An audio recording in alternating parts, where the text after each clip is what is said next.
Got everything working right. I think I got everything working right. Headphone. My head all crooked. Hey, look, I promise you, if you rock with me, the optics do not look good to start the live off like this. If you rock with everybody know me who know John Hinge. College, Alabama Roll Tide, NFL, Miami Dolphins. This, what I'm about to talk about, is a complete coincidence. Probably one of the most important lives I could ever do. And I already know the pushback of the live I'm going to do. Oh, shit. Is my mic not on?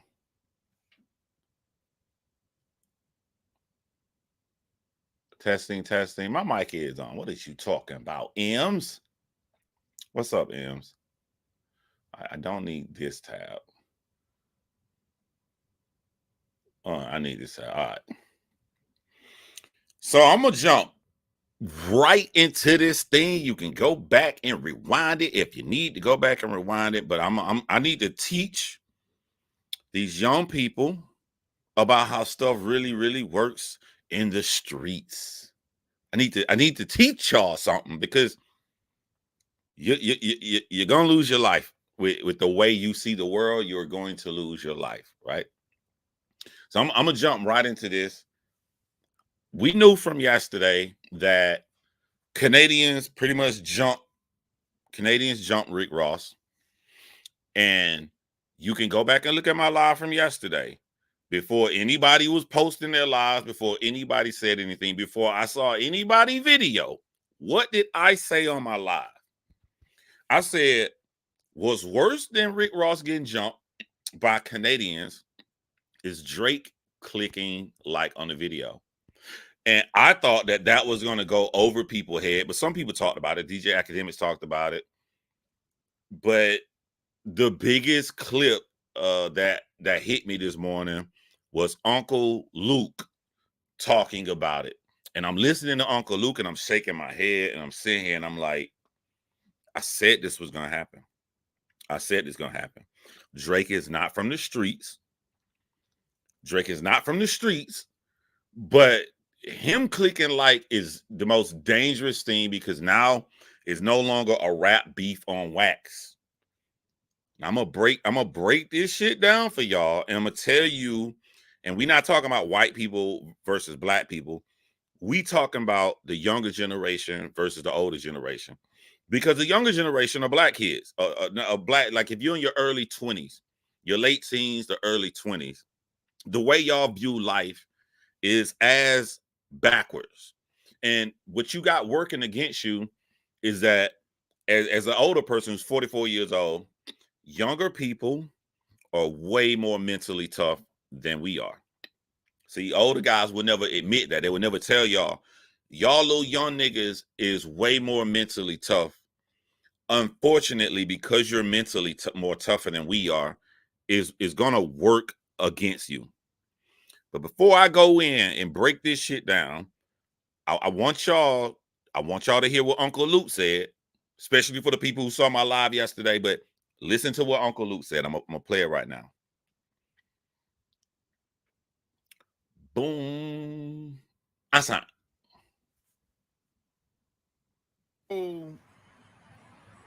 Fighting my boy Ross.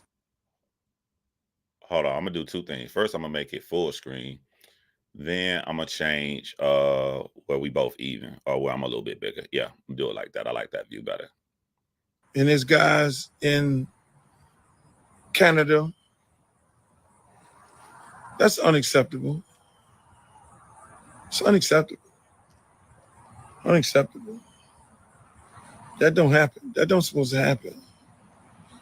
And what's more unacceptable is when Mr. Drake liked the post. That also is unacceptable. I expect more out of Mr. Drake. When there's violence,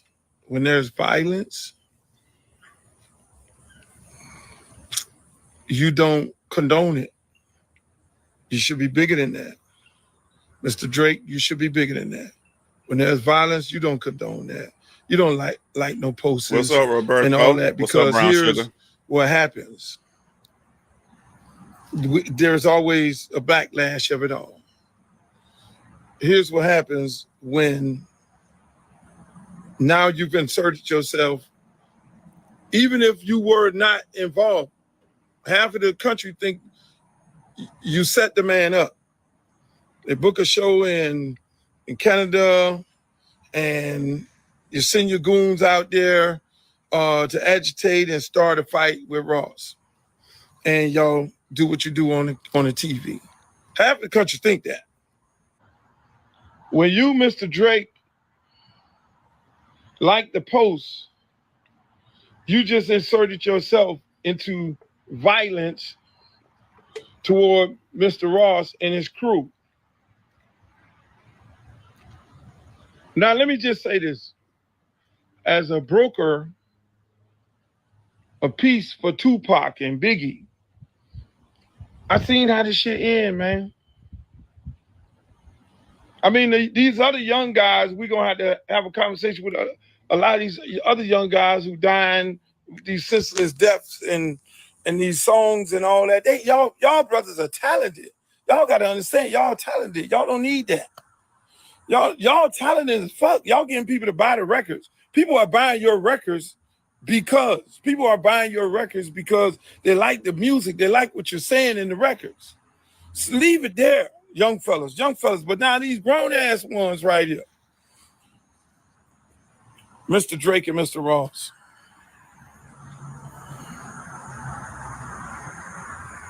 When you like the post and you on there doing your little, okay, it's a beautiful day in Canada, and you like the post, you just inserted yourself in some shit. Now, look how this all play out. I'll keep it 1,000. Look how it all play out. Oh, so half the country thinking that Roston played the record, the Kendrick Lamar record, and he got jumped on because he played the Kendrick Lamar record. So now you got a whole West Coast of people, they at your head. Oh, that's what we doing? You don't need that, Mr. Drake. You don't need to be confined.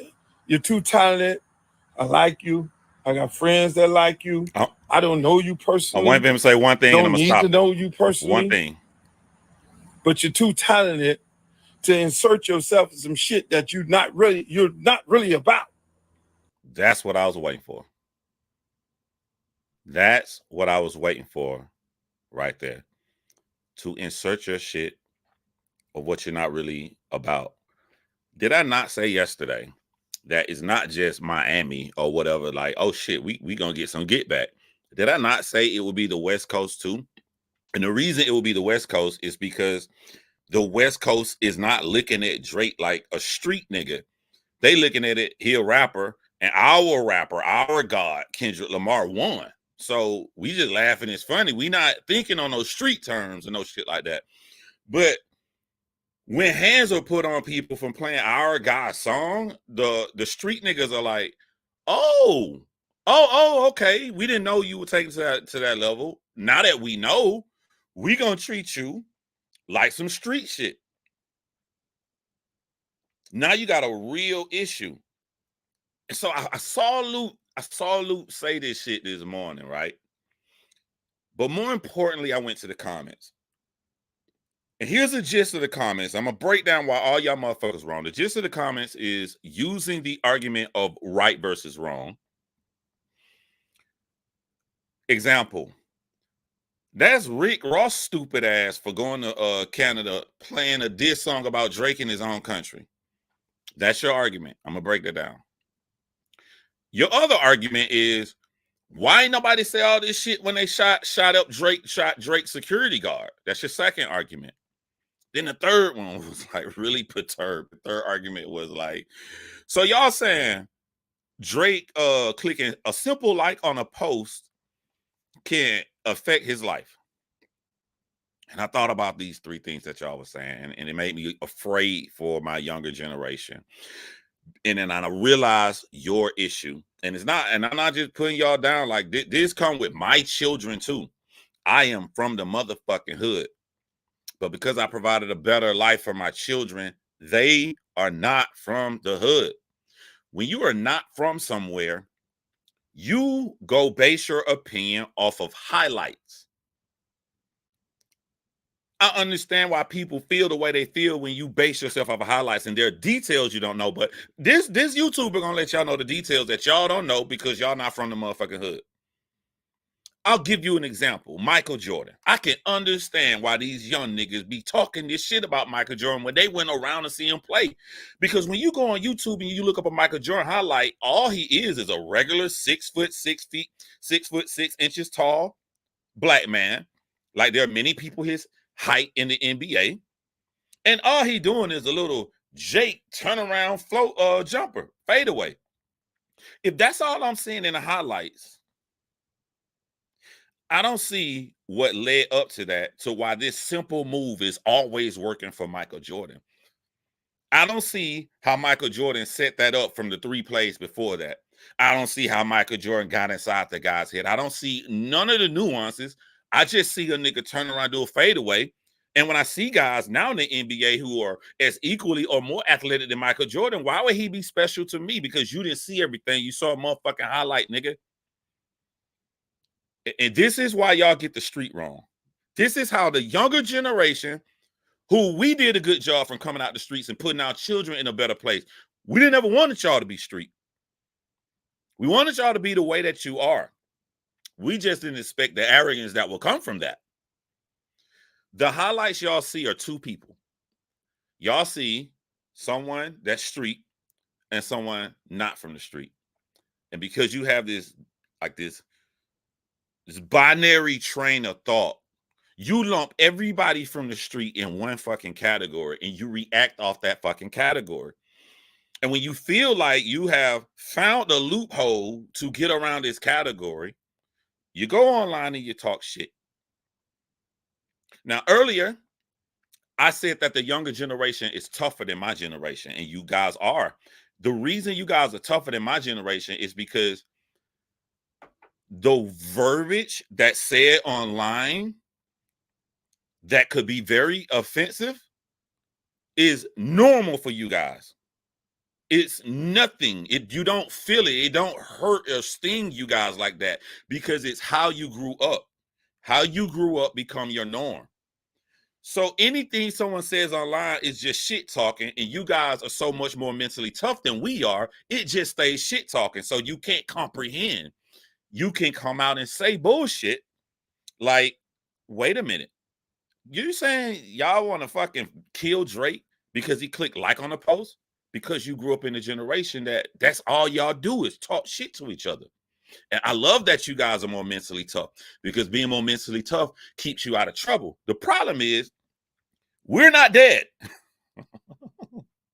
If it was just you guys, you just talk shit and everybody be that cool. If everybody that cool, then it's all right. But you got other generations out here who are not that mentally tough. They don't want to say it because of our pride. But if you shoot a nigga because he said something about you online, you're not mentally tough. You have to live in a world as it exists, not in a world as you would like it to be. You ain't just passing by, Ashley. Stay your motherfucking ass over here. I don't know what's wrong with this girl right here, man. Like, I don't understand how you can be so intelligent and like the most fucked up sports artist. I don't get that. It's not computing in my brain. But we gonna get Ashley some help on her boxing people and stuff. We gonna get Ashley some help, y'all. I want y'all to really think about what I said because that's the basis of what I'm about to go into. All right. DJ Akademiks put out a post saying that Whack 100 said everything is cool and Drake is cool on the West Coast. That is the most dangerous shit ever because you guys look at shit like a movie. In a movie, one human being can stop a whole bunch of people by just saying, hey, don't do this. That happens in mafia movies. That ain't fucking real life. You literally think that Whack 100 can say something and everybody gonna listen? The reason you think that is because you're looking at it as 2 different people, not street and street. Not street and street. Y'all think the first person that will shoot y'all in the hood is a street nigga, and you're wrong. Watch y'all street niggas agree with me when I say this. Y'all think the first person that will shoot you in the hood is the most gangster street nigga. You're wrong. That's the second person that will shoot you. The first person that will shoot you in the streets is a crazy motherfucker. And I mean that literally. I mean diagnose. I mean would go to a mental health counselor. You guys go off street and not street, and you don't realize how many different categories in there. I'm street. I have no choice but to be street because I was born in the hood. But I made straight A's, my nigga. I made straight A's. There's nothing in me that wants to come and break the law and shoot at a nigga. But the street in me, if you fucking touch me, you got a problem. I can't comprehend. I don't know how to just stand there and let a nigga swing on me like somebody who makes straight A's from middle class or something, who looking at every. No, I don't. You got a motherfucking problem. And because I'm from there and I'm a part of that, there are thug street niggas and crazy people all around who love me who will fuck you up. Hell no. John Shay, the smart motherfucker. He the one gonna make it out the hood and he represent our side. You touch John Shay, you got a motherfucking problem. There's different kind of street niggas. And what scares me about your generation is that you guys have literally seen examples of crazy motherfuckers. But because the crazy person was in a gang, you looked at them as street. You seen it in real life. You seen it in movies. Y'all little young niggas will watch the film Juice. And when you watching Juice, you look at Tupac as a street nigga. The movie Juice is not a hood movie. It's just in the hood. The movie Juice is about a mentally crazy fucking guy who snaps. In the movie Juice, Tupac was surrounded by all kind of street niggas, from the hustling street nigga and Samuel L. Jackson character. He's the street nigga.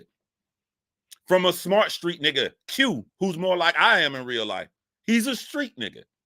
To real gangs like the Puerto Ricans Tupac had an issue with. Them all street niggas. But Tupac was fucking insane. His character Bishop in that Juice, he needed mental help.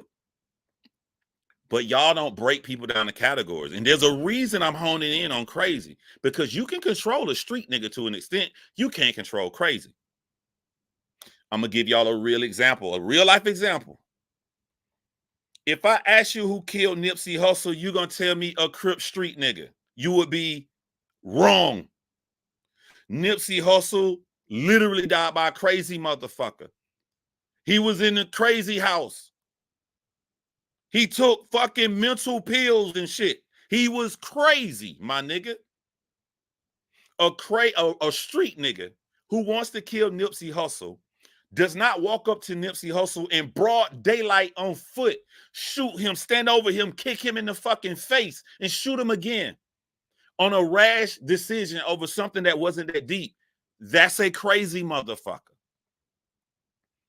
So y'all young generation, this is y'all plan that you feel like you are better and have outsmarted street niggas. You start saying dumb shit like, I'm a civilian. I'm not a street nigga. I can snitch. Fam, it's because you was not there. It's because you was not in the early 2000s. It's because you was not in the 1990s, not because you 1980s. It's because you looking at motherfucking TV. You have developed this false shit in your head that if I don't say I'm a street nigga, I can do shit that can lock people up and get them in prison, and they won't have anything to do with me.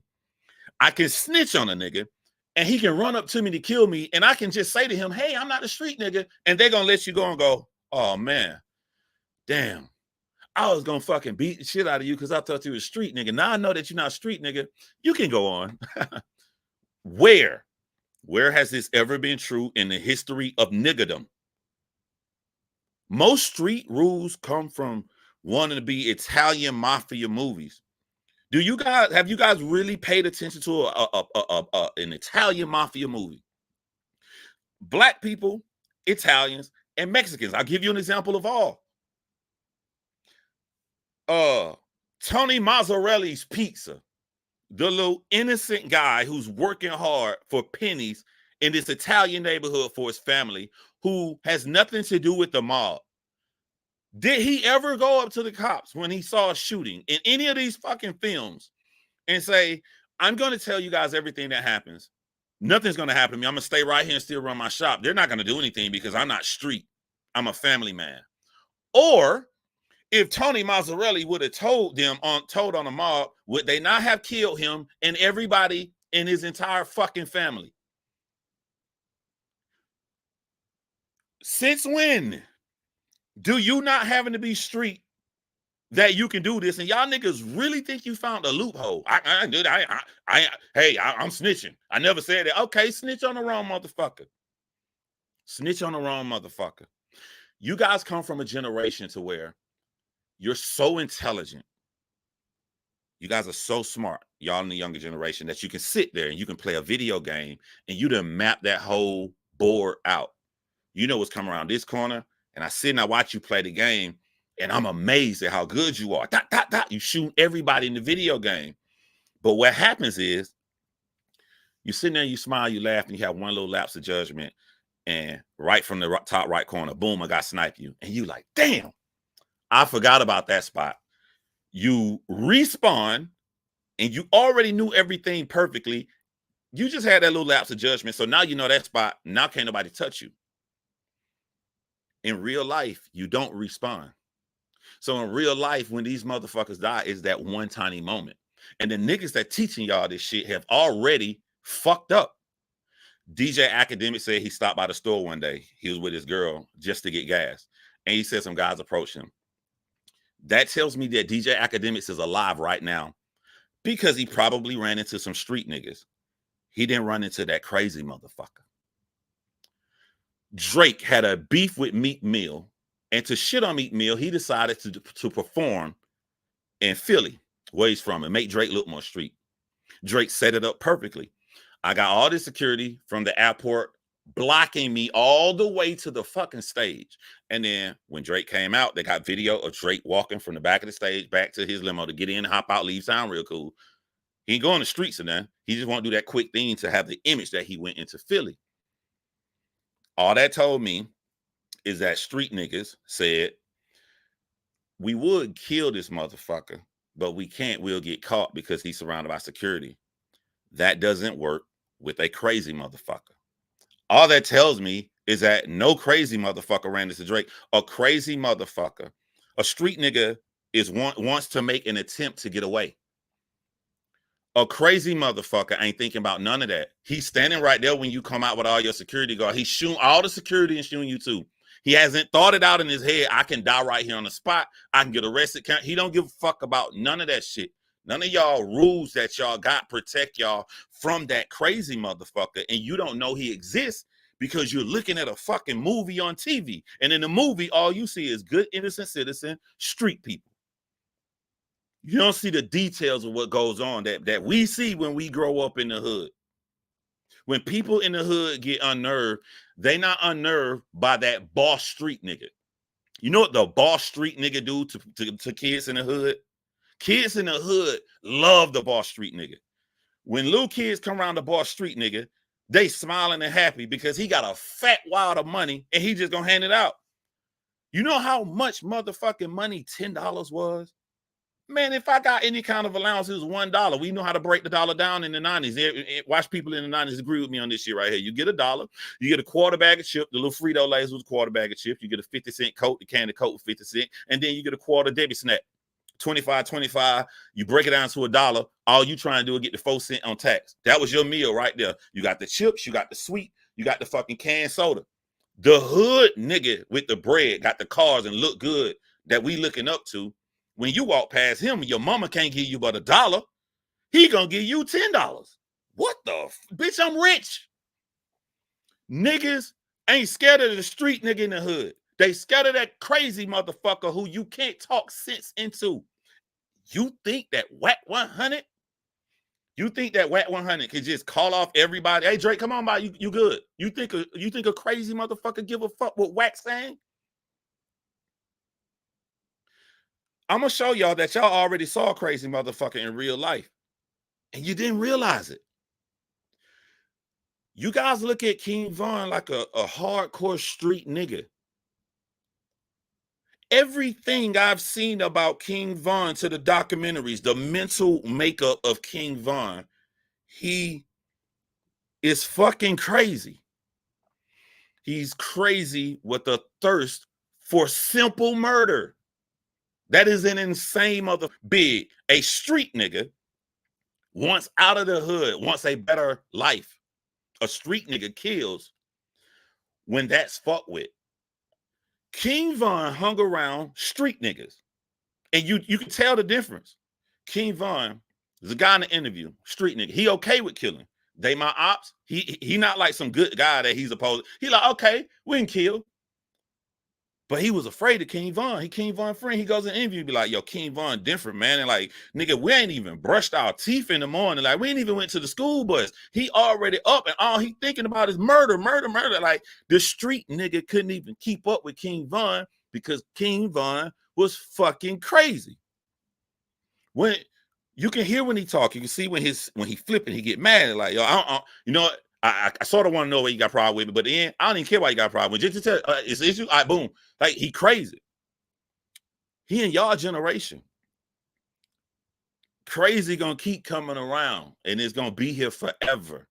So why would you put yourself in a position to increase the numerical likelihood that you gonna run into a crazy motherfucker? Tell y'all a story about, like, in the hood, a real crazy motherfucker and making drugs. His name was Horatio. I've told this story before, right? Niggas was straight up scared of Horatio. Now, y'all probably would have thought Horatio was just a street nigga. Horatio was in Crip. Horatio was different in Crips. I'm at this chick crib in her house, skipping school, thinking about the hookup or whatever. And the one thing I was worried about is she used to date Horatio. I'm in her crib looking at her. Yeah. How about your last relationship? Y'all cool, right? Like, y'all. No, she tells me that boy got problems. You know what I'm saying? Gonna come around my house. He got mad because I wouldn't let him in, and he shot the whole house up. And then the way she described how he shot up her house, she said he was in her front yard, jumping, rolling, doing flips, and coming up. Pop, pop. Imagine the nigga just doing this shit for a girl, just flipping, rolling. The nigga is shot out fucking crazy. We do our senior cut day. All the class who graduated. That means we made good enough grades. We getting ready to go off to college. We good kids. We go to the park with water balloons. We got out our senior class of 98 shirts. Wholesome fucking kids. Horatio car pull up. Everybody gets scared. We ain't got no beef. Like the nigga, we not street. He shot the whole fucking park up. And this is how crazy people intertwine so good with street niggas. Horatio in the gang. Horatio loony. But Horatio around a bunch of street niggas. These street niggas who with Horatio, they want to come out here and just have fun and be a part of senior cut day. You know what I'm saying? They don't want no problems because we ain't got no beef with them. But what do you think the street niggas do when Horatio starts shooting? They're going to go by street rules. Damn, this nigga, wow, we would have never done it. But since he doing it, let us shoot too. The first person that will attack you is a crazy motherfucker. The second person is a street nigga. You guys have to develop some kind of mental shit in your head to where you think that you have outsmarted street niggas where you can't be touched.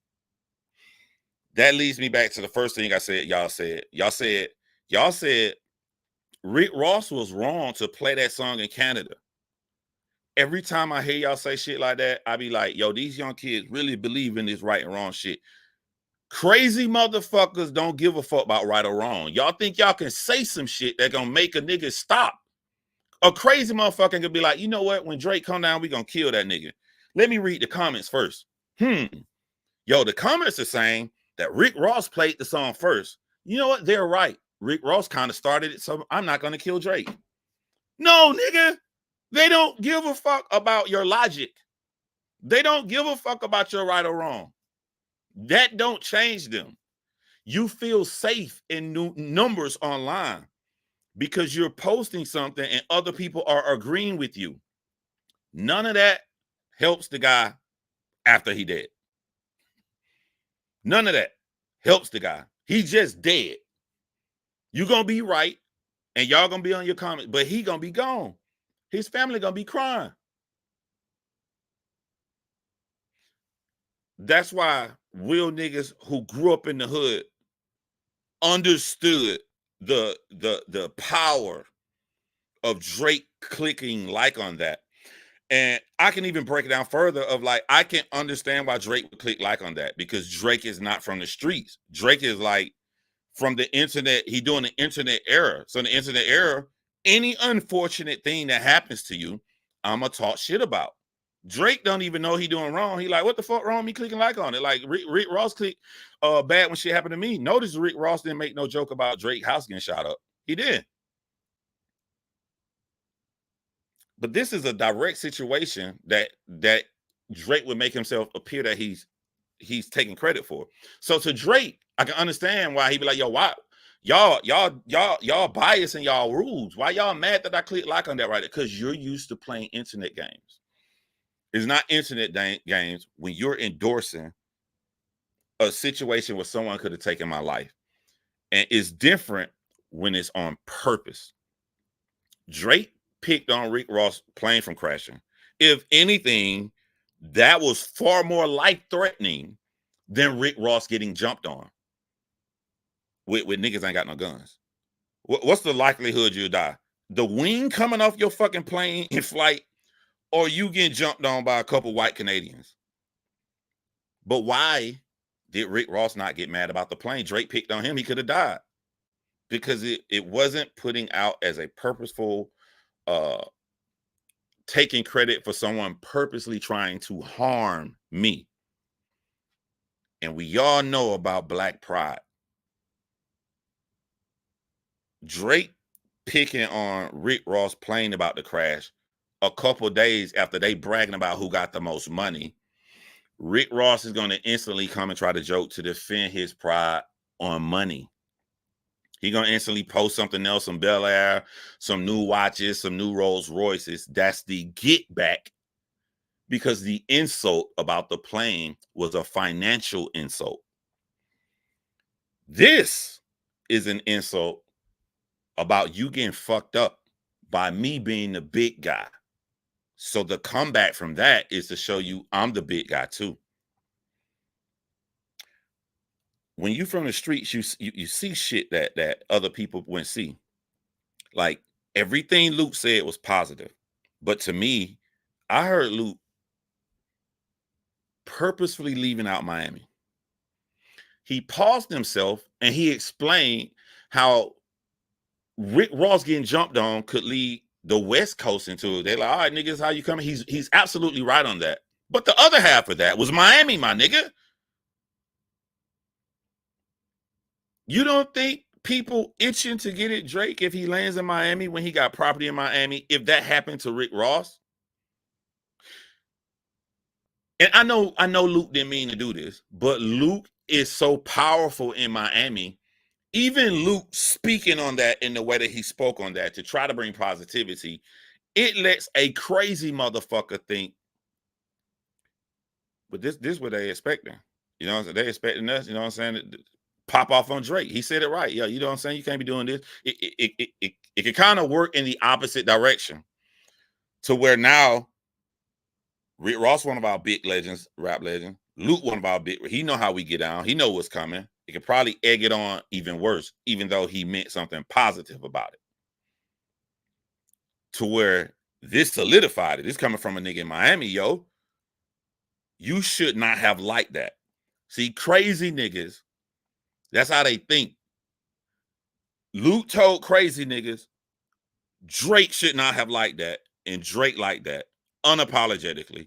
Something need to happen to him when he get here.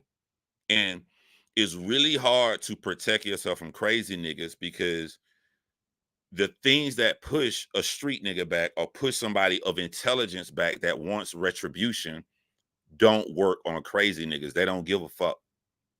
They don't give a fuck.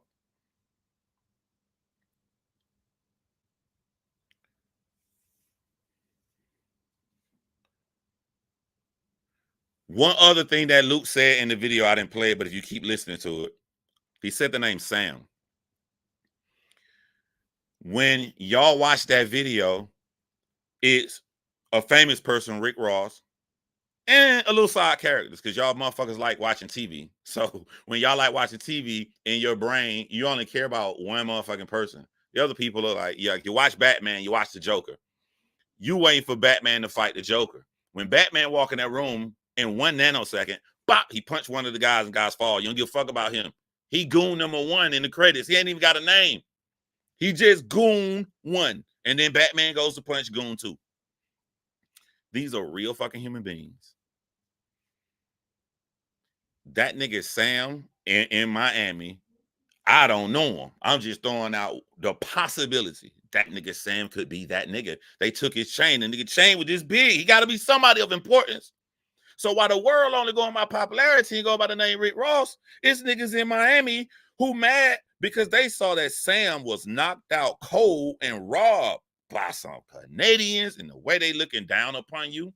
We're not talking about right or wrong. I don't think you should look down on nobody. But we talking about the world as it exists. They looking down upon you. Some weak ass Canadian motherfuckers did this shit to my nigga Sam. And you worried about Rick Ross? You don't know how many fucking crazy, not street niggas, you don't know how many crazy niggas Sam got? And you think Whack 100 can save Drake? You think this new ideology these young niggas is put out to the street to just simply say I'm not a street nigga can save Drake? That's the problem with y'all. That's the problem with y'all young niggas. I'm trying to keep it in focus.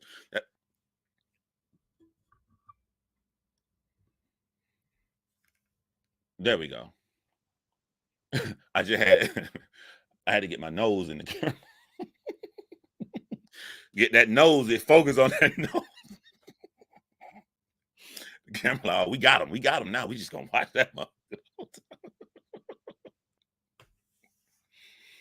I admire the attempted intelligence of our youth. I'm not like these hateful old ass niggas. I see some good, I always admire. You know, you come to my live, I admire that y'all made y'all pants tighter. I do. Because in the 90s and early 2000s, when we wore them big ass pants, it put that fucking blue ring around your shoes. Because the pants come all the way over, you just see the little nub. In the 90s, if you wore a pair of Iversons or you wore them patent leather J's, you just saw the front the color. Think the whole shoe blue. Once y'all make tight pants a little bit better, I'm like, you know what? You can see the whole shoe now. You can admire, you can do more with the outfit with the whole shoe. I give y'all little props. And I like the intelligence. I like that y'all are tougher. But there's an air of arrogance around it that could be a grave mistake for you guys.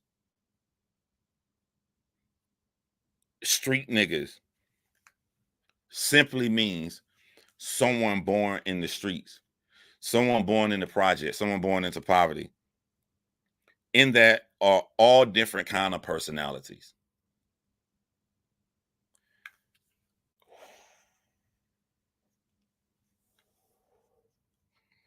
Now I said King Von. I said Tupac character. There's one more street nigga I was sitting here thinking before I went live. I'm like, yo, these niggas, these young niggas don't even realize like they surrounded by crazy motherfuckers. Like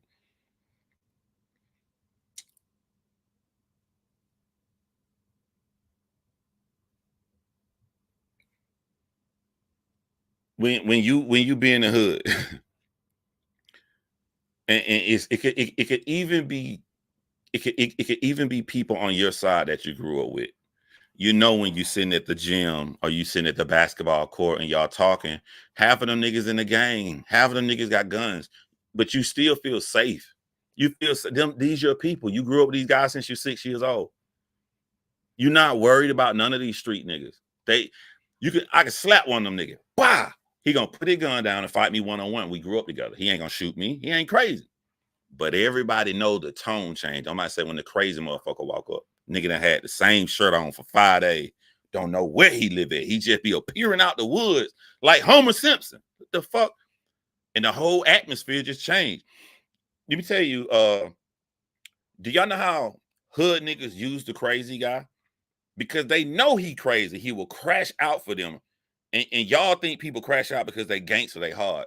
Some of them do. There are some hard people you have on your side, like, yo, you need me to get the nigga? I'm gonna go get him. That's not the crazy motherfucker I'm talking about. The crazy motherfucker, you don't tell him directly. The crazy motherfucker just be around you, and the hood nigga just be like, bitch ass niggas, man. I can't stand them motherfuckers. Always doing this, always doing fucking with, you know what I'm saying? Somebody gonna get his ass though. Somebody gonna get his ass one day. Hood nigga just crazy motherfucker. He ain't looking at him directly. He ain't giving him an order. He just put that little thing in his head. He put the little thing in his head. That's it. Crazy guy ain't got no direct order, ain't nothing happen. He just walking around like, hold on, ain't that DJ Akademiks? Bop. When DJ Akademiks pulled over at the store with his girlfriend, he taught all of this shit. When DJ Akademiks ran into some street niggas about that money. When they saw DJ Akademiks at the store, it's easy to get out that situation. Oh, this nigga don't be serious. You know, this nigga just be running him off online. What's up, nigga? Act, smile. Let me take a picture. Street nigga get some little crazy taking a picture with somebody semi-famous or whatever. You can get out that situation. If Act would have pulled over to get gas and a crazy motherfucker saw him, y'all got to pay attention to some of these gangster shit that y'all see on TV. Y'all watching, but you're not paying attention. The series finale of The Sopranos, everybody hated that shit because the screen just went black. That was the most realistic shit ever. That's why it's one of my most favorite series finale. He said when somebody pop you, everybody think it's just loud noise, it's chaos, and you're crying. He like, no, it just go black. If DJ Akademiks would have ran across the street, a crazy nigga, he wouldn't have saw it coming. He'd have just got out his car, pulled over him, and put the pump in to get him some gas, black screen. Same as Nipsey Hussle. Eric Holden was fucking crazy. Nipsey didn't see it coming. It just so happens Eric was a Crip. Eric did not shoot Nipsey because he was a Crip. Eric shot Nipsey because he was fucking crazy. Yeah, that's what I'm saying. A crazy motherfucker don't give a fuck about no picture. Like, they don't even sound normal. You can't never feel safe around. You can make them laugh and you still feel uneasy because the motherfucker crazy. Y'all ain't never seen that because they don't. When you're not from the streets, you don't get these small nuances. You only get a bigger generic photo. Those are gang members. They're bad. They gang members. In that group of gang members, one of them niggas wake up every day and the only thing he give a fuck about money. You saw this before. That would have been a younger Jay-Z. Younger Jay-Z from the street. The nigga wanted the clean clothes, the big rope chains or whatever. He's a street nigga. That was about his money.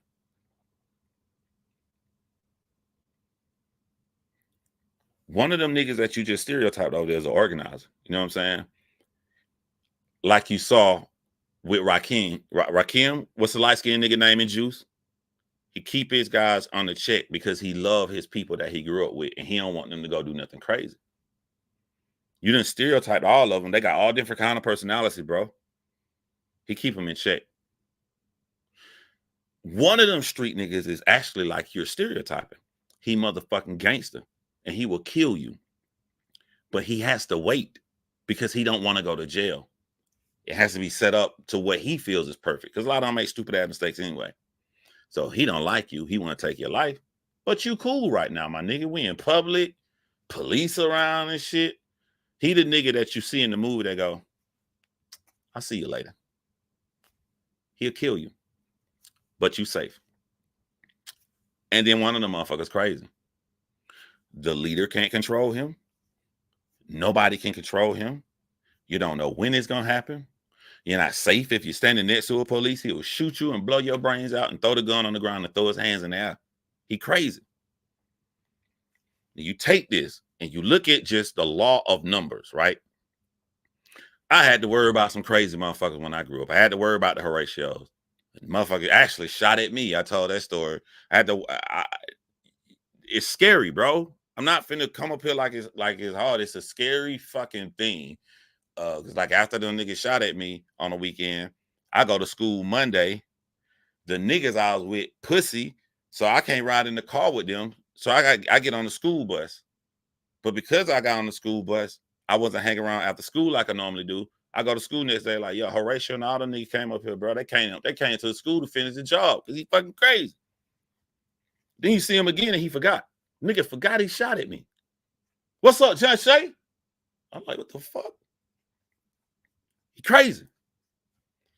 But if you look at numbers, I had to worry about a couple crazy motherfuckers in a small town. There are millions of people in Miami. There are all different kind of gangs in Miami. There are all different kind of street niggas.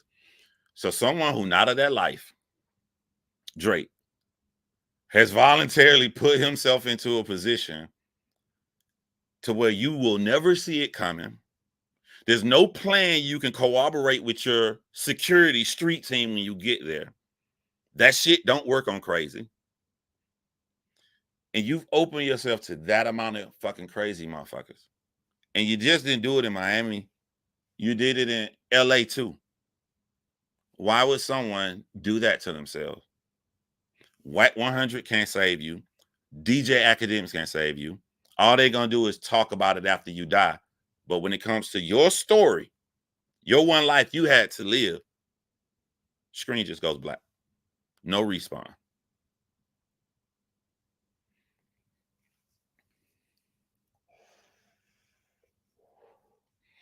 There's a story about in Macon, Georgia, where like I have always had an eye for seeing who a human being really is. Always. One thing I'll give myself credit for. And niggas from my hometown gonna see this shit, and they already. I'm gonna say the name Osborne. Osborne was one of the greatest dressers I've ever seen. That nigga was stylish, and I'm talking middle school. I'm talking about the way he dressed in 7th grade. I'm like how he, especially me being 44 years old, he was in 7th grade. You 12, 13 years old. How can this nigga not dress that fucking good? But because Osborne had money, every time I would come to school, them niggas jumping on Osborne. I seen about 50 niggas just stumping this kid out. I felt so bad for him, bro. They all the way. We get to high school one day, and Osborne looked fresh. He older now, but he done been through some shit. He done been through some shit most street niggas ain't been through. So now I see Osborne. He look nice, but it's all color coordinated. Oh shit, Osborne and Crip. Damn, y'all done made a pretty boy joint Crip. But I saw somebody trying to roast Osborne in the class, and Osborne stood up. His skinny little nigga. He like, the fuck you gonna do, bitch ass nigga? There's no fear in him. How can you put fear in this guy? He done got stomped by about 50 people. He done been through everything. He done been hated on just for being a good dresser in middle school. His brain is fried. He, as a 44-year-old man, Osborne needs mental counseling. But we from the street, and our parents don't know shit about this in the fucking 90s. So now Osborne a menace. It then went from everybody jumping on this kid in middle school. Now we go out to the teen nightclubs and shit. Or we go out anywhere. You hanging out in the town. Pop, pop, pop, shooting. It's Osborne shooting at somebody here, shooting at somebody there. I remember I walked outside the motherfucking club. I remember my sister was so scared. We walk outside the front of the club and shit, look around. And Osborne, like, the nigga like 10 feet away from me. And this how stupid and naive I am. I'm surprised to be alive. I see the guns and I'm looking. I'm like, oh, that's Osborne. Because I didn't hit the nigga. I had no problem. We was already cool. I'm like, my stupid ass staring at him like, oh, what's up, Osborne? Pop, pop, pop, pop, pop. Just shooting at everybody, running around ducking. I'm like, Osborne, it's John.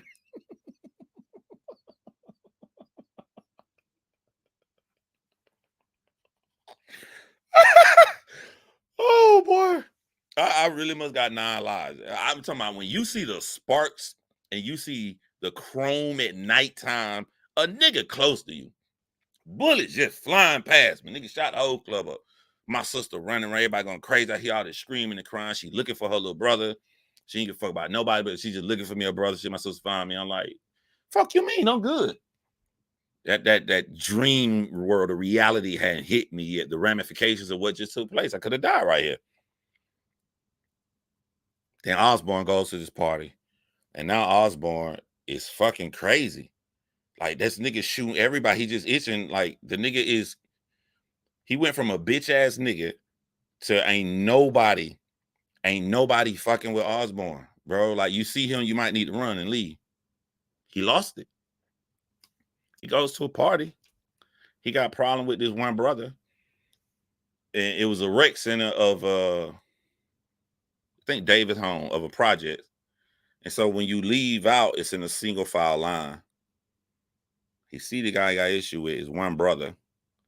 And he got a shorter little brother behind him in a single file line. Shot the nigga in the mouth, killed him, came out the back of his head, hit other nigga behind, hit his brother, killed 2 brothers, 1 bullet. 2 brothers, 1 bullet.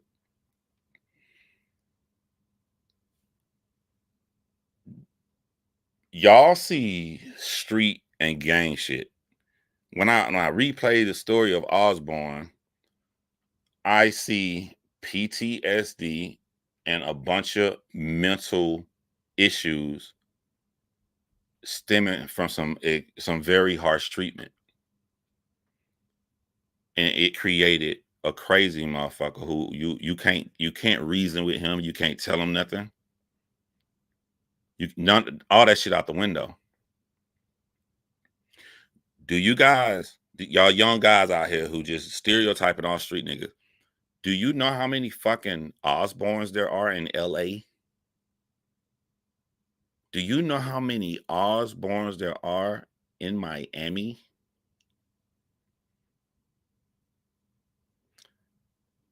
Your rhetoric online about this is right, this is wrong, they don't give a fuck about. And niggas like this don't even be online reading comments in the first place.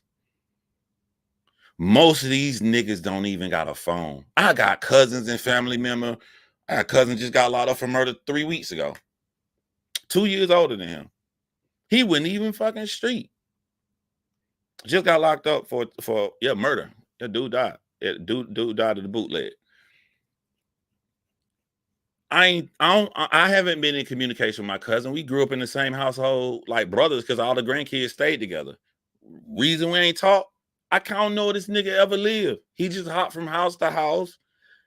He never had a phone, don't have a phone number.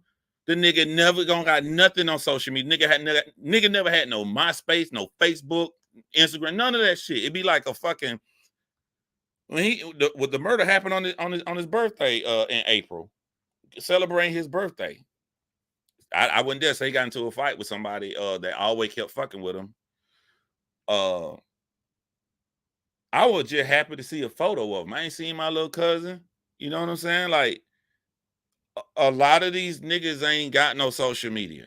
They're not online. They don't give a fuck about you guys feel this false sense of safety and security if you can start a thread on Instagram and a bunch of people come and agree with your viewpoint. That shit don't matter in real life. You're just gonna be dead. You don't get a do-over.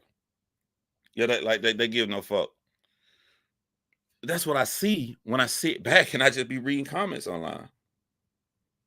DJ Akademiks feel like he saved Drake because he talked to WAC 100 and he like, look, I'm popular. I got millions of people that follow me. So when I put this out, Drake gonna be cool. So I'm gonna tell the world, WAC 100 said Drake is safe in LA. I looked at that shit and I laughed. And I don't even mean that as a slight to WAC 100. Maybe the close niggas around WAC 100, they'll listen to him. Maybe even a sector. But this again reminds me of y'all video game playing brain. If WAC 100 stop, I'm gonna say some outlandish shit that is far from true. If WAC 100 stop, 99% of the people who's gonna harm Drake from harming him. You got one life to live. That 1% is your end. Is your end. And if you died in LA like that, people are gonna say how idiotic you were to go there. And then the comment threads are gonna change. Well, Wack did say he had his back, and then all them same little ass kids is gonna come on the post and be like, yeah, but it's just one guy. How Drake was stupid to do that. Oh, y'all weren't saying that shit before? Why y'all saying it after the nigga dead? Why now you gonna change? Now he dead? He not respawning, my nigga. He don't get to come back and be like, all right, this time I'm not gonna go to LA this weekend. No, he just dead.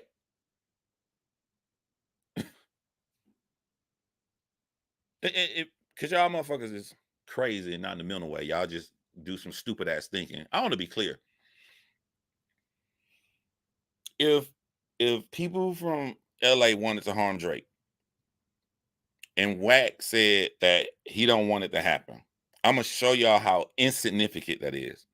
We not gonna take the Crips because y'all know Wack blood. We're not gonna take the Crips. We're gonna throw all them away. We're gonna focus on Bloods, but we're gonna break it down even smaller. We're not gonna talk about any other specific sets of Bloods. We're gonna break the number down even smaller. We're gonna talk about the Bloods that hang with Wack, that respect Wack and listen to Wack leadership. That's only in this conversation right now. Just the ones that actually listen to Wack and look up to him and his guidance. He telling them not to touch Drake will not change 100% of them, just that tiny sector. It will not change. Because I guarantee you,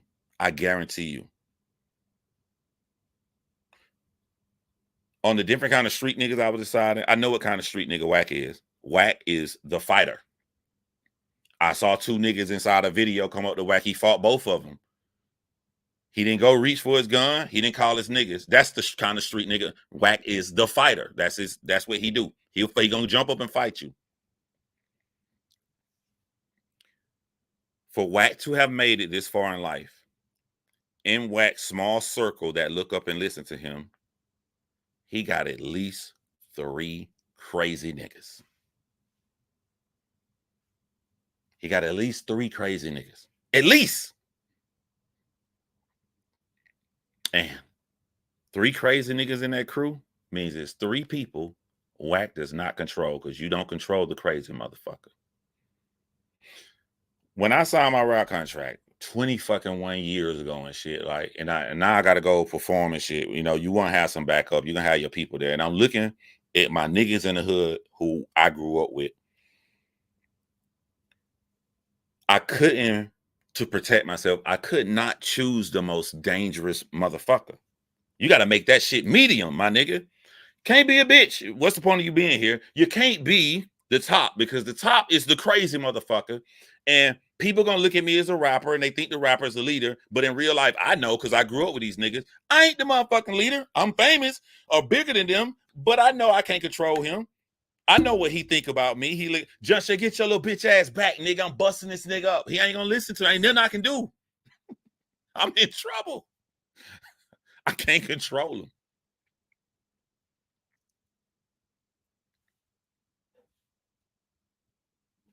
This is what DJ Akademiks will never understand. Now, Wack understands this. Wack understand everything I motherfucking say in this goddamn video, because he's street. I know for a fact he understands it. But he a business man. He a business man. I'm old as fuck. How do I stay relevant to the youth? I'm going to always be in the youth business. I'm going to always put my name out there. The youth will always hear the name Wack 100. Soon as Rick Ross shit happened, what did Wack do?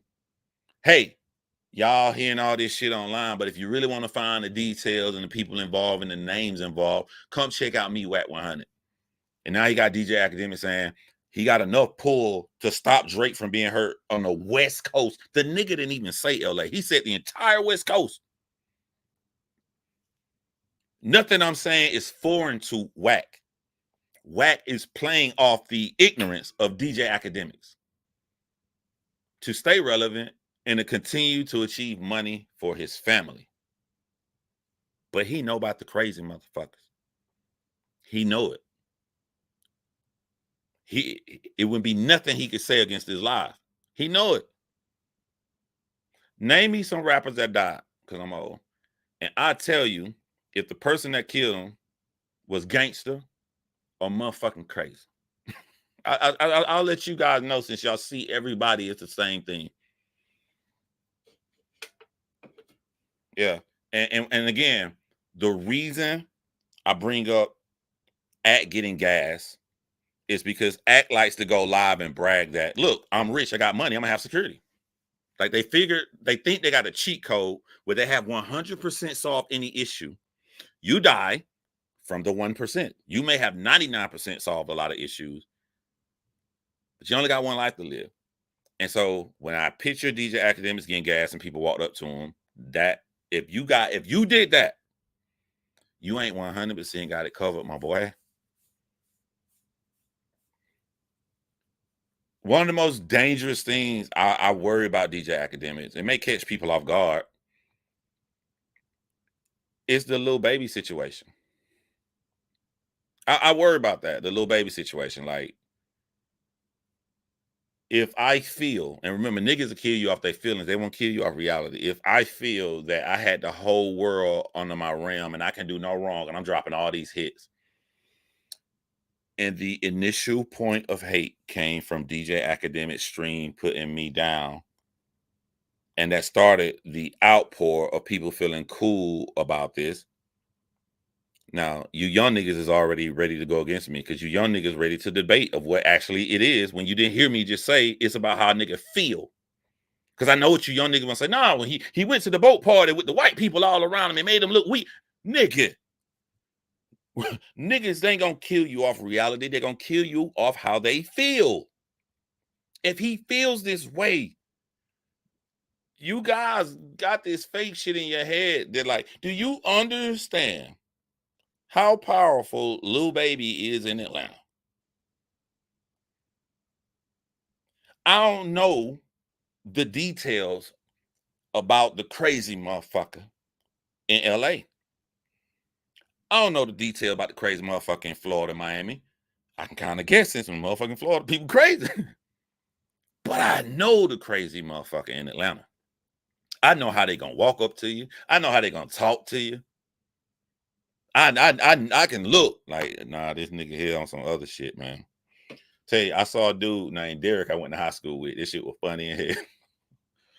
Yo, Derek was always a little off mental, just mental.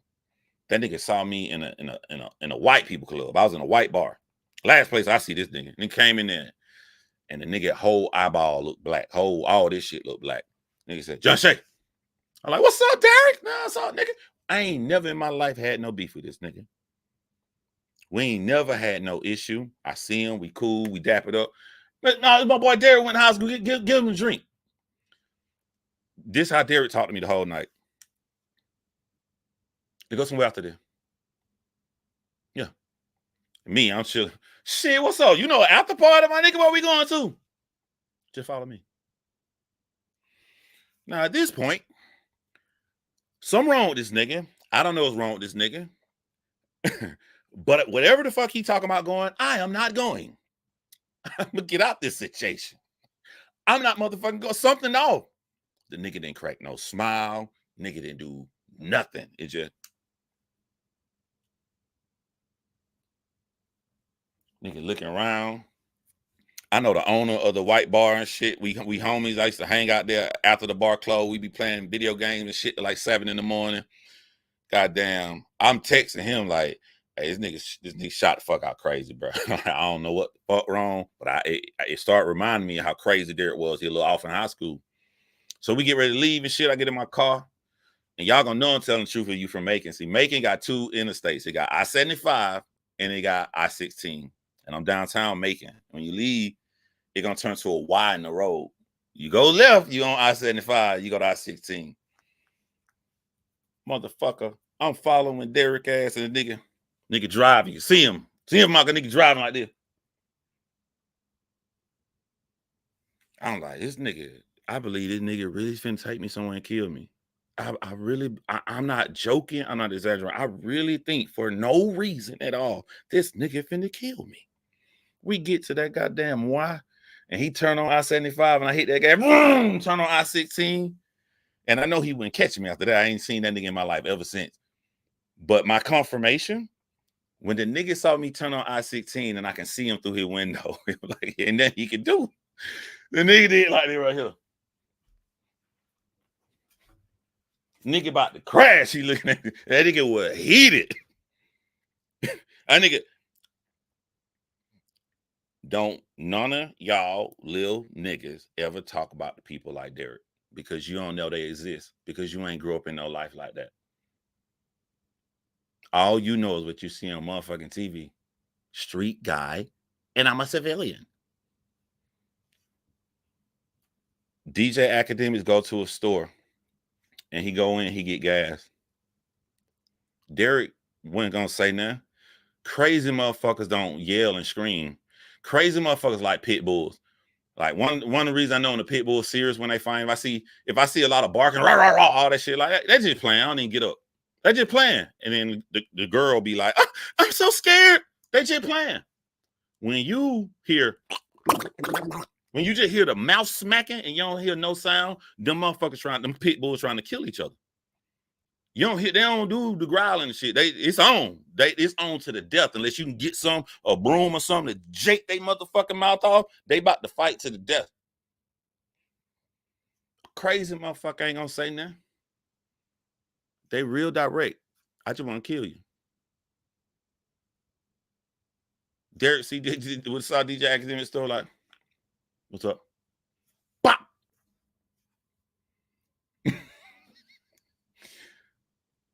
No, I heard Derek got arrested. I heard he got arrested like a year or two after that shit had happened with me. And I was like, I wasn't worried, because I don't take risks. From the moment that nigga said, hey, you want to go somewhere with me? Nigga, we at the after spot already. This ain't the club. The club over, and I went to my homeboy, my white friend bar, because he owned the bar. I can drink to goddamn 6 in the morning. We already after spot. Where the fuck you want to take me, Derek? I knew I wasn't going. I wasn't scared of shit. Like, not because I'm gangster, because I know I'm getting the fuck up out of Dodge. This nigga's some loose.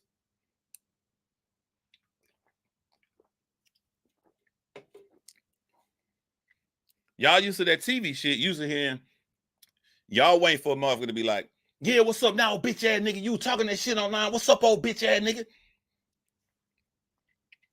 Let's look at Julio Fulio. Everybody talking about Jacksonville. Julio Fulio actually got confronted 2 years ago in the Tampa mall. They saw him in the mall, these people from Tampa. And on that video, the guy like, yeah, what's up, nigga? You were talking that shit. You talking that shit? Did Julio Fulio die? Nope. No disrespect to your man in the video, but he wanted a moment. Because if he wanted to hurt Julio Fulio, he just would have did it. It wouldn't have been all that talking. When Julio Fulio died, as they got the pictures now, he driving, dude pulled out from the side with a gun and start shooting right there. Ain't no talking. Ain't no talking. Yeah, he ain't walking away untouched. So when I see the video, because I am from the streets, I know personality. This nigga don't want to do nothing. He don't want to do nothing. Because if you filming Julio Fulio, you got to drop on him here in the mall and you talking shit. Like, and Julio Fulio laughed and did like this. Ain't no way in hell I'm pulling out my camera to punk you out, and you by yourself and you laugh and do like this right here, and you leave the mall and don't nothing happen to you. A street nigga can go, you know what I'm saying? Nigga lucky them cops was around. A crazy motherfucker don't give a fuck. They don't care. They don't care. DJ Academics, and he can have the skill set to talk himself out of a situation. He possibly, if it's a street nigga, your life has already been decided upon when the motherfucker crazy. if you're talking and he a crazy motherfucker, he's only allowing you to talk because he's giving some kind of demonic satisfaction out of this bitch ass begging that you're doing before he finishes the job.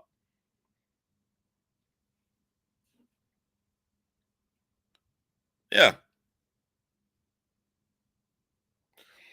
You know, in LA, them niggas act like you called if you don't pop out solo versus 100 niggas. I literally heard Whack and them pushing that call shit. Shitting me, bruh. I praise myself on being effective. I will never get stole on. Ever. That's the only thing I can brag about. And it's not because I'm gangster. Because I don't trust shit. If we had some kind of beef or whatever online, be like, oh, nigga, we ain't got to fight. We can talk about it. We going to talk with you 7 feet away. We can talk the whole time. You move in any vicinity to where you can hit me, I'm already ready, my nigga. I'm already like, all right, I'm gonna hit him. I'm gonna bite that nigga in the eye. You know what I'm saying? They think it's some street shit. Nah, I'm going home. I'm gonna bite that nigga in the eye.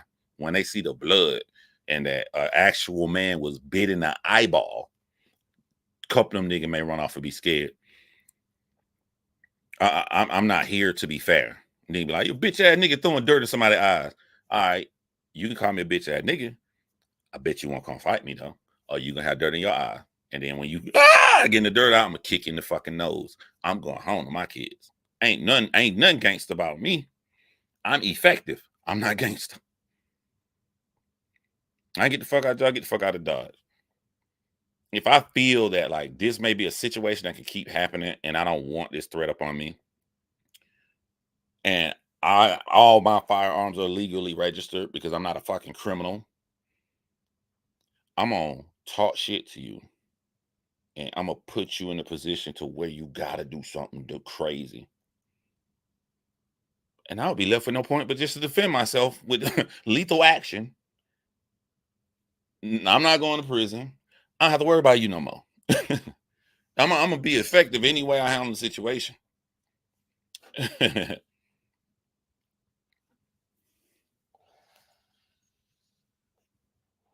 Yeah, video talk, Zoom meeting or something. Yeah, like I'm not here to be gangster. I'm there to go home to my kids. And one of the things that be pissing me off, like with online, like any kind of if it's any online confrontation, like my brain feels like if I can't be a bitch ass nigga on camera, not for pride. A bitch ass nigga puts you in danger because not only do you got to worry about this nigga, but now you done told the world anybody can come up to you and do you like this. You've opened more threats. So I have to be in a situation to let them know maybe this ain't the way to go. That's still from me growing up in the hood. Remember, I grew up in the hood. All my people, blood, my whole family, my sister blood, my everybody around blood gang members around me, right? And I made all A's. I was on Quiz Bowl, but the one thing that stuck to me was one simple sentence from my mom. She called me by my middle name, Montez. Listen here, Montez. If somebody hits you and you don't hit them back, I'm gonna knock you out. Ain't no nigga on earth to this day of 44 years old ever scared me worse than my mama saying that. That shit was effective. Hell on effective. Niggas didn't want to fight me in the hood, not because I'm gangster. I'm a straight A student. But the problem they had was this nigga really gonna fight. And some a little off with him. The nigga will bite your ankle. Nigga goddamn put my hands on your rib, try to pull your rib. Ah! Like there's a high probability of embarrassment, which would be worse because I'm supposed to be street and he make all A's. It would be better for me if I was to get into a fisticuff to get into it with another hard gangster nigga. That way, if I lose, I don't lose much credibility. But if I lose to John Shay and this nigga is ready, even if I win and knock his little ass out, I'm gonna go through some motherfucking problems to get that victory. And it just not that was my defense. Like I'm ready at all times. And no nigga can say that they did something to me that I just laid there. You gonna motherfucking fight, bro. You gonna motherfucking fight. And just like I'm trying to tell y'all online, once a one-on-one fight start, all that shit talking don't matter. None of it matters. It didn't matter if this nigga was the bully that beat up people in our neighborhood and I made all A's. In real life, two people that's the same size about to swing at each other. Ain't none of them words can help you none. It just that's the reality of the situation. It don't matter if Rick Ross shouldn't have done this or that. Nobody should have done that. It don't matter how you feel. The reality of the situation, nigga could get off the plane in Miami because what he did, niggas is ready to fucking do some shit to him. And can't nobody save you. Yeah, you can't lose to Steve Urkel. That about how they looked at it. That's about how they looked at it. Like, let me tell y'all what I could feel. I saw this documentary on Tupac because I was skinny as fuck.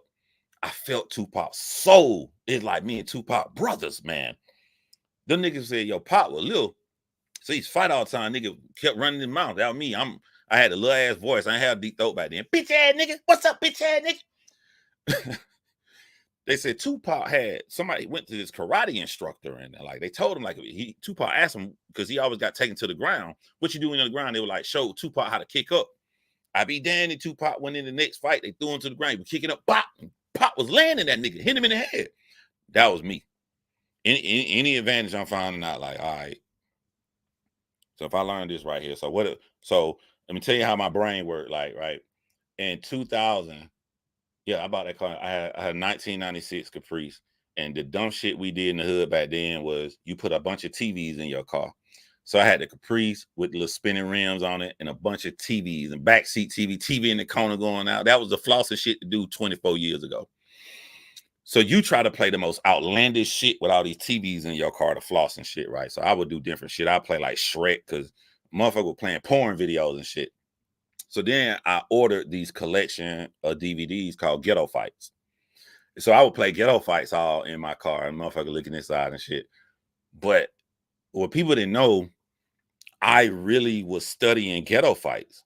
I was looking at every single fight. It'd be like 50 fights on one DVD, and I had the whole collection. I would look at these fights and I would see, there is this overwhelming fear that comes over people when they're about to fight. It's so animalistic in nature because you can see it. You can see it when two lions are surrounding each other. You can see what one lion kind of punts another lion. And you be looking at the lion like, yo, why the fuck did you get punked? You bigger than him. Your mane bigger. Because it's mental. So I started learning and teaching myself, like, people be so stuck on reputations that the nigga that positioned himself. I remember I'm gonna continue the story, but like I'm just saying how far it goes back to my thinking. In third grade, I got transferred to another school. And when I'm transferred, I don't know nobody reputation. They just kids. So I go to third grade to this new school the first day. What my mama said, Montez, if somebody hit you, I'm gonna knock you out. Niggas in line talking shit to me. I jump out the line in third grade. Pop, pop, pop, pop, pop. Beat the shit out, dude. Marcusio, I think that's his name. For anybody from Macon, looking, Marcusio. I beat him. I get back in line. The teacher didn't see shit. I'm just acting like everybody cool, like nothing happened. We go in the classroom, and now I'm getting to know the kids, and they telling me that he the bully that punk everybody. If I would have known he was the bully, I would not have done that. I would have been afraid. I would have been scared. I did that because without any reputation, the nigga the same side of me talk shit. I'm finna do his ass. You know what I'm saying? So when I get older and I'm studying and I'm watching these ghetto fights, and one thing I know, I say, yo, it seemed to me, and I could be crazy, but these niggas don't really know how to fight. All right, let me watch this fight. All right, wild haymaker, fall over, pull his pants up.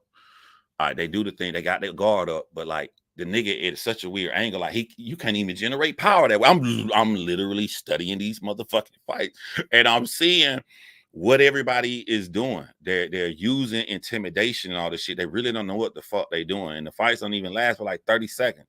So the next time I get into it with a nigga and making, I'm like, all right, John, you know what they're gonna do. Took the knowledge of what I did. I start implementing hip tosses, because hip toss, you don't have to be strong, you don't have to be big. It's the maneuver. Get them over, knock them over the ground, punch a nigga in the face, or kick him. You're the advantage. You're thinking this in the head, but you haven't implemented in real life because you ain't gotten to no fight yet. Shit be working. shit was working. So that moved me to get into mixed martial arts, to learn jujitsu and all this stuff, to prepare myself.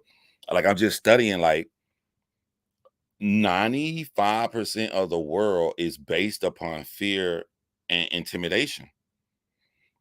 That's why Rick Ross felt safe.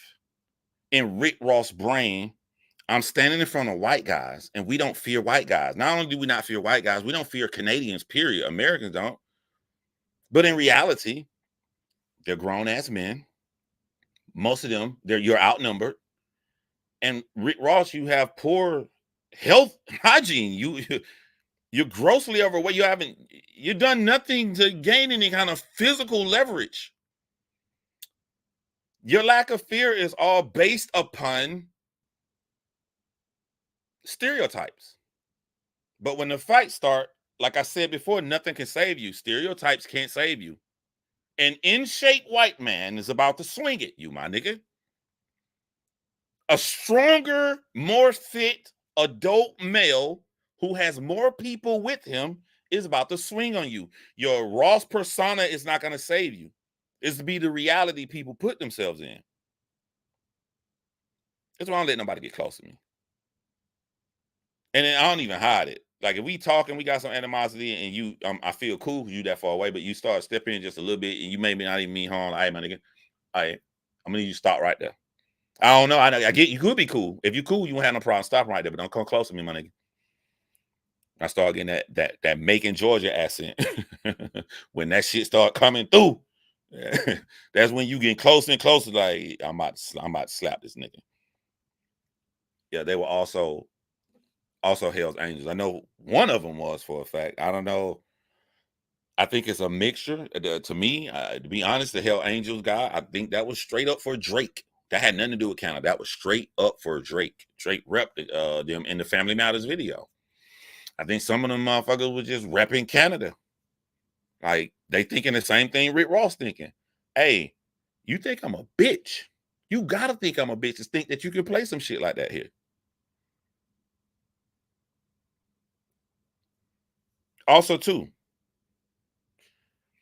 when it comes to security, right? This is my personal opinion, right? The only reason I will hire the 6'7" fat nigga is for intimidation purposes. But I understand the extreme disadvantage them niggas have in actual fights. Especially if they have no training, because the only thing, you have the size, you can hold a nigga, but you don't even know what you're gonna do when you get them down.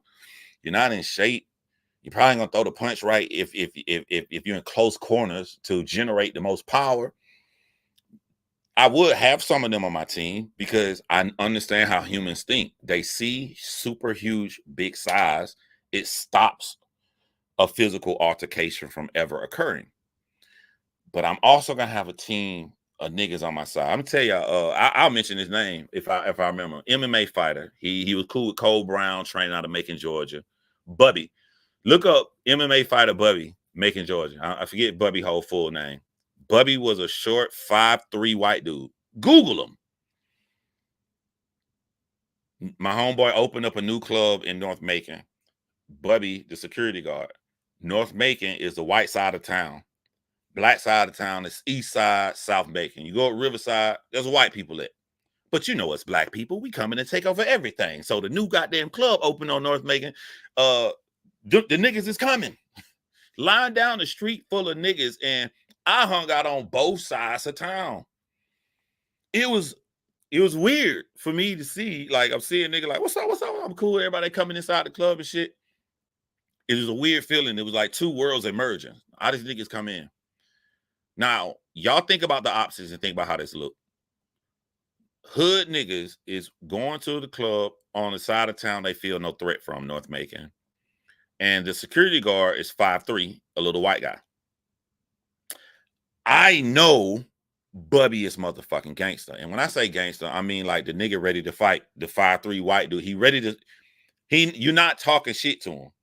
So I see an accident brewing.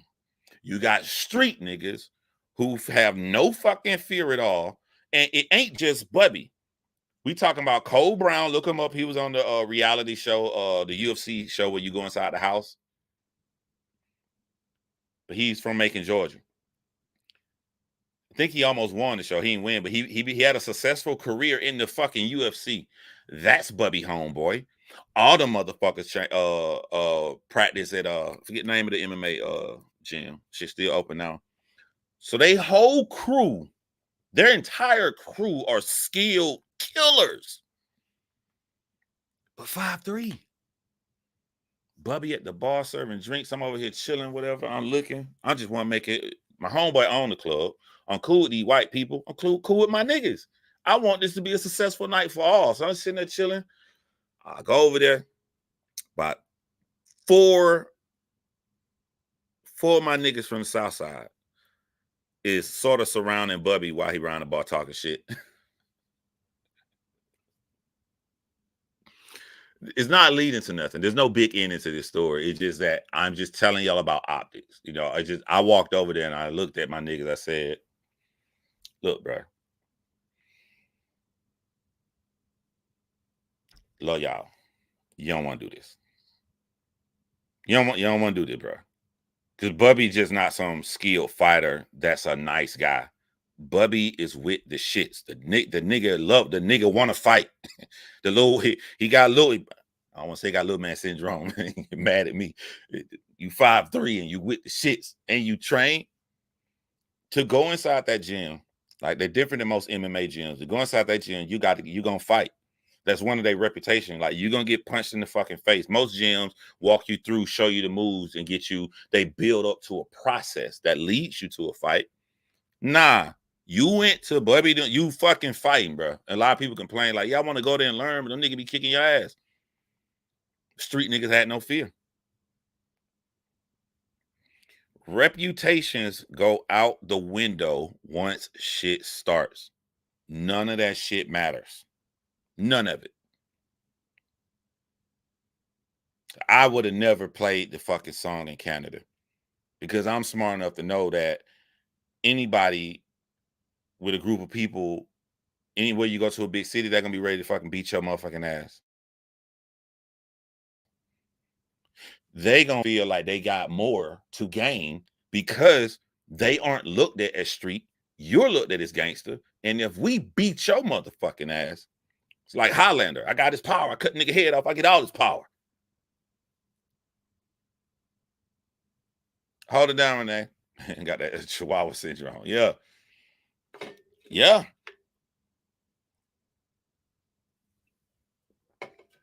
I see what you're saying, Philly Trees. I'm afraid to post a comment. I don't want no problem with Philly. Oh, yeah. And I told y'all about this stupid ass snitching rule these young kids got.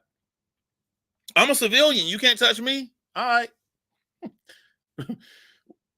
Rat on somebody and see do they care about that shit. I gave you the Italian example, right?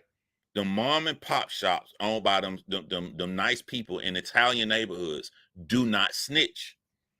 They do not snitch because they know the mafia will kill their family. It has never once in the history of niggerdom been a time where you can snitch if you're not street or you're not a part of the gang. No, nobody can snitch. So let's go to Mexico, right? This is some real shit. And how many of y'all seen the film Blow? Johnny Depp film Blow. Do some cold shit. Pablo Escobar.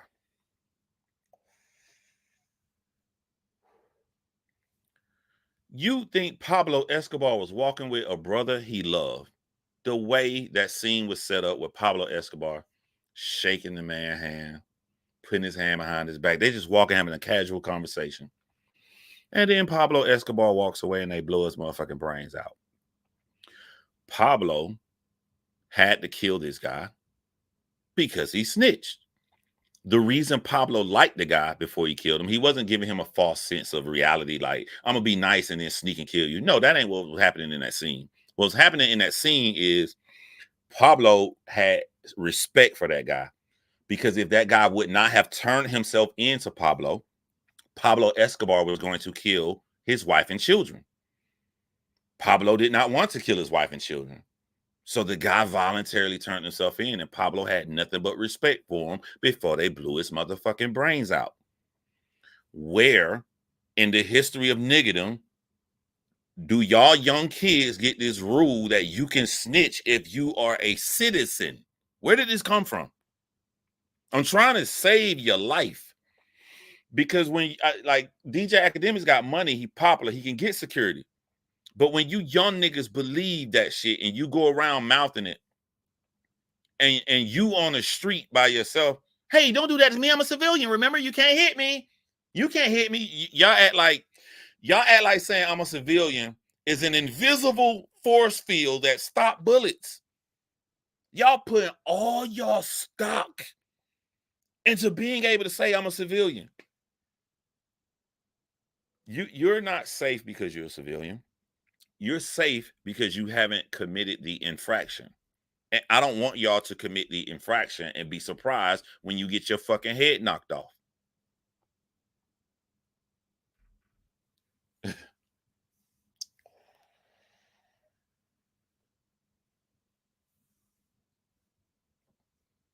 Y'all niggas run around here like you can be in a situation in real life and you can pull out your phone and go, look, I'm going to show you the rules. It's right here because DJ Akademiks said the rule. See, look at this live stream right here. It says that I'm a civilian, so you can't touch me. Nanny boo boo. Nanny boo boom in your fucking jaw.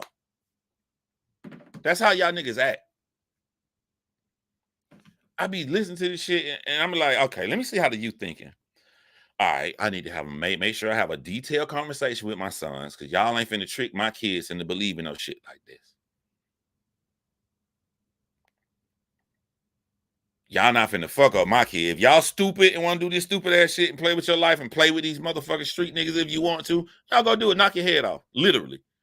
You ain't finna get this whole mindset until my goddamn son.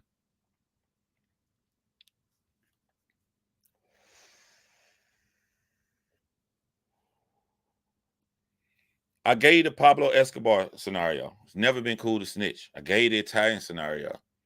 Y'all watched the first 48. When a nigga die in the hood and the police start, what's the first thing they do? Knocking on everybody doing the projects. And what do they do in the projects when y'all see this? This is real life now. This ain't no fucking movie. They don't open the door. They don't give them information. And the police is upset. They are all civilians. It ain't never been cool. There's never been a rule. I defy anybody to come up here and debate this shit. There has never, ever been a rule that you can snitch if you're a civilian. The first time I heard this shit in my life was from DJ Akademiks and has caught wind. And now all these young kids run around here saying this shit to a nigga that didn't grow up in the hood, number one, and did not grow up in Black American culture. What sense does it make for you to listen to some shit like that? Because a lot of y'all are. You are in America. You are just in middle class houses that we street niggas knew how wrong and dangerous that lifestyle was. So we fought to get out of it so you guys would not have to go through that. You're not supposed to understand that, but you're also not supposed to play around with it either.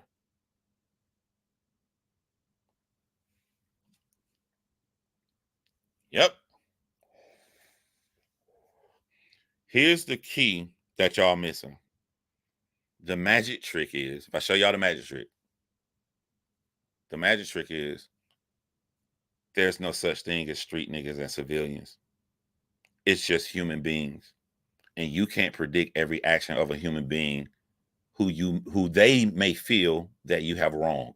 That's the truth.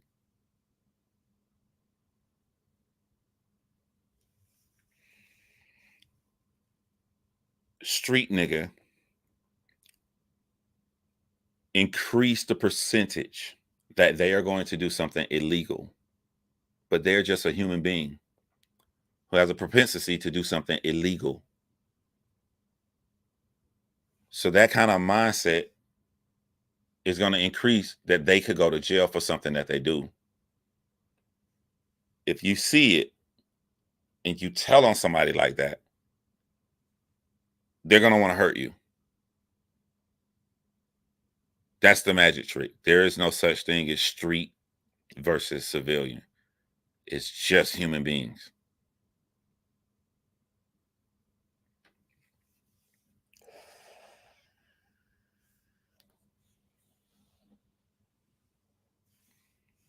Yeah, even when WAC 100 started saying it, I dare somebody to find someone saying street nigga and civilian prior to DJ Akademiks. DJ Akademiks is solely responsible for that train of thought. A Jamaican is responsible for changing the narrative of you Black Americans. And y'all are not middle class. The scary part is a lot of y'all are me. It's just that I understood and you don't understand. When I say a lot of y'all are me, a lot of y'all are very intelligent little Black boys growing up in the hood. So you are in more danger to believe this rhetoric than someone who's actually growing up middle class like my son who's not around it. You are around it. If you wake up around criminal activity all the time and you make yourself believe you have immunity from danger because you are not a street nigga, you're gravely mistaken and you don't know what a street nigga is. You from the hood. You from the hood just like I'm from the hood. I made it out because I know not to fuck with people.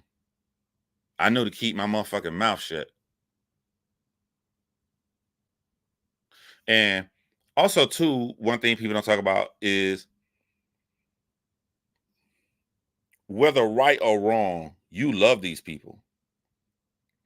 Whereas I knew these guys since we was 4 years old. I don't care that they got a red flag and they got an all red and they're stacking in their game. I care about them. Those are my fucking friends. They mama know my mama. They mama can come outside and cuss me out. Just say, get your big nose ass away from over there. They mama can do that to me. We grew up together. So I don't want to snitch anyway. I was telling my nigga. Just because I'm not doing it. I just do I don't want to do that shit. I used to listen to their stories and be fascinated about YDC. YDC Youth Development Center. That's jail if you're under the age of 18. Yeah, man. They used to talk about cat head biscuits and shit. I was fascinated by it because I love stories. Like, I'm like, this is where I stopped. I'll go only so far. I'll be fascinated by these stories. Like, man, he talking about when he took his cat head biscuit when he was in jail. Why did he see a jail for teenagers? And he smashed it across the nigga face. And they all got to find and he got through and locked in the room. That was a fascinating story I heard. But I ain't like that shit enough to go commit a crime where I'm locked up in that motherfucker eating the cat head biscuit. Hell no. Hell no. I watch shit like Family Matters, no pun intended. I watch shows and these television shows. What I saw a husband, I saw a wife, I saw a middle class house that was upstairs, downstairs. I saw a fence in the backyard where a dog can play. And while I'm in the hood and my niggas chopping crack up around me and everybody going to jail, I would wait to TGIF and watch that. I watched Step by Step, the little show, and I'm like, how do you get that life?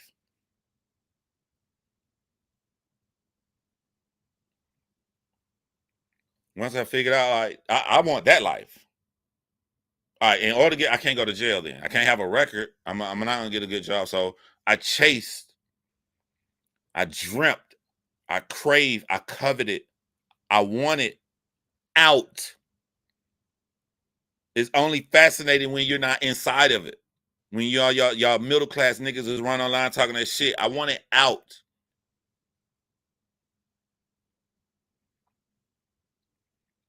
Which is sad about this whole thing. I can understand. I can relate to you carrying shit over when you get rich. The game carrying shit over because the game was in Bloods.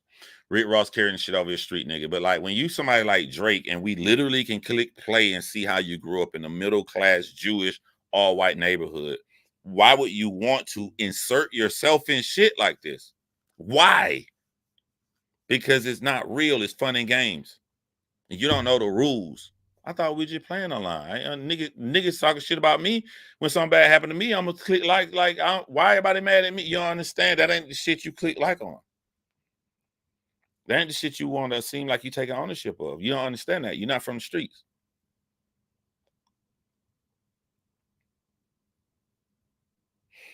I'm gonna tell y'all the psychological motivation behind somebody like DJ Akademiks.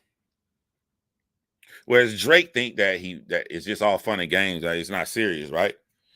DJ Akademiks' motivation is a little bit different. DJ Akademiks is the cartoon villain. And I literally mean that. The cartoon villain is the guy, a little overweight, picked on, street niggas talk that shit to him. He had the collar. You can tell by his immediate mannerisms at the beginning of his career how out of place he looked in silence, in certain silence parts, when the Migos was on that live BET set in the confrontation. You go just look at Joe Budden and look at DJ Akademiks. Look at someone who actually came from the streets and look at him. So DJ Akademiks feels like, I just realized something. I'm actually rich. And I'm not only rich, I don't have a shelf life. Even if somebody like Lil Baby is bigger than me, he is a rapper, that's not gonna last forever. What I'm doing, coming online, just talking, this can last forever. So not only do I have millions of dollars, now I will always have it. With millions of dollars, I can hire security. That'll keep these thugs away from me. And now I can get some mental get back from all the shit I've been through in life. I'm going to clown these niggas. He is the cartoon villain. So the cartoon villain is giving y'all his train of thought on something he doesn't really know about until it happens. The cartoon villain never got attractive light-skinned girls. So what does he do at the beginning of his career? He tells y'all hard on thoughts. Fuck these bitches. Don't care about these bitches. But the reality is he doesn't understand women. So when a woman takes $500,000 from him, when a woman does everything to destroy his life and try to put out here that he got herpes and the extreme foul shit that he was just talking about, he would leave for something minuscule, hard on thoughts. He's not actually hard on thoughts. All the guys he talked about made it and put them down and called them simps. His reputation when he first came out is to call guys simp.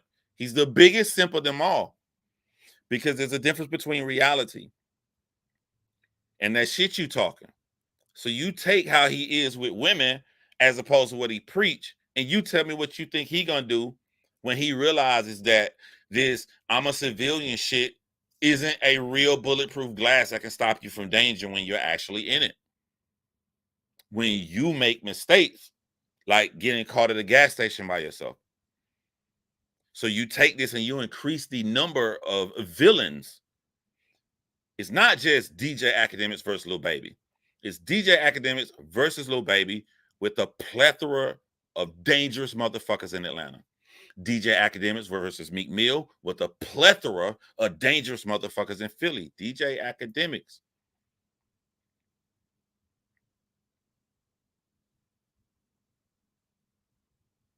It's different when it's real. He gains satisfaction of putting down those whom he feel has diminish guys like him or put down guys like him. He's in his cartoon villain phase.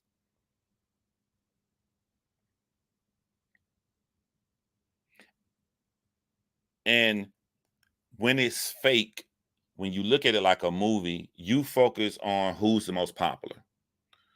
The baby is more popular than Meek Mill, so I'll be more careful when I go to Atlanta. He's only looking at more popular. It ain't even like to DJ Academics, he feels like me and Freddie Gibbs had words and that shit over with. Those other guys are more popular. And he can end up getting his block knocked off by a motherfucker who just cool with Freddie Gibbs from some shit long ago to talk with that extreme bitterness about niggas who look down upon you. They need to come that much harder at you to put you back in your place.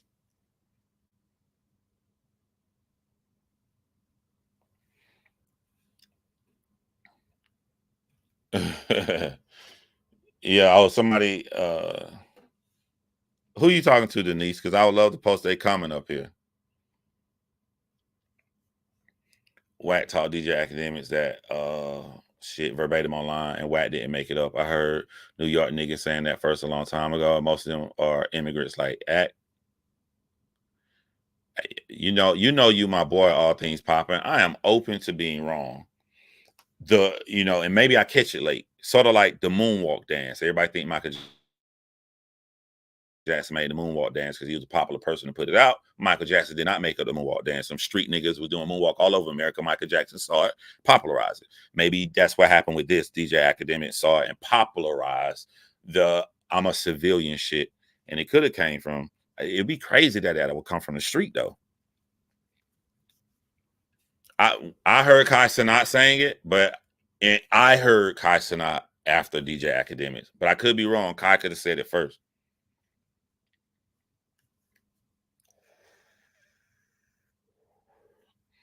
And this is what I'm saying, right? It isn't that Black Americans don't have culture. It's just that Black Americans are the only race of people that the entire world tries to make us feel bad about our culture. Black Americans do got culture. That's why we know them cookout signs. That's why your verbiage can be different. You can say "ka" in Chicago. You can say "burger" in LA. Fuck out of here, New York. We got little verbiages, but what we do is the same. We got culture. We got our own food, but they make us feel bad about our own food. And what I love about being a Black American is that y'all all on our nuts. It got to be a reason y'all on our nuts. Ain't nobody talking all this shit about Trinidadians. Ain't nobody talking all this shit about Jamaicans. Ain't nobody talking all this shit about South Africans. Ain't nobody talking about this shit from the Black England culture in London. All this shit talking is about us. And while everybody talking shit about us, this small group of fucking people, the third most popular race in the United States of America, we are talking about the entire world is moving on our culture and talk shit about us.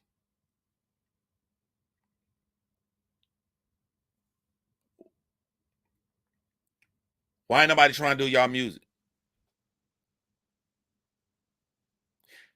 Your hip hop scene in London is a derivative that came from hip hop because we invented the shit in America. Black Americans. You have an entire subculture built upon our subculture to then take our shit, laugh at us, and tell us we don't have culture. That don't make me mad. That makes me smile. That makes me smile. I think it's amazing. It is fucking amazing. One small group of fucking people the descendants of beaten slaves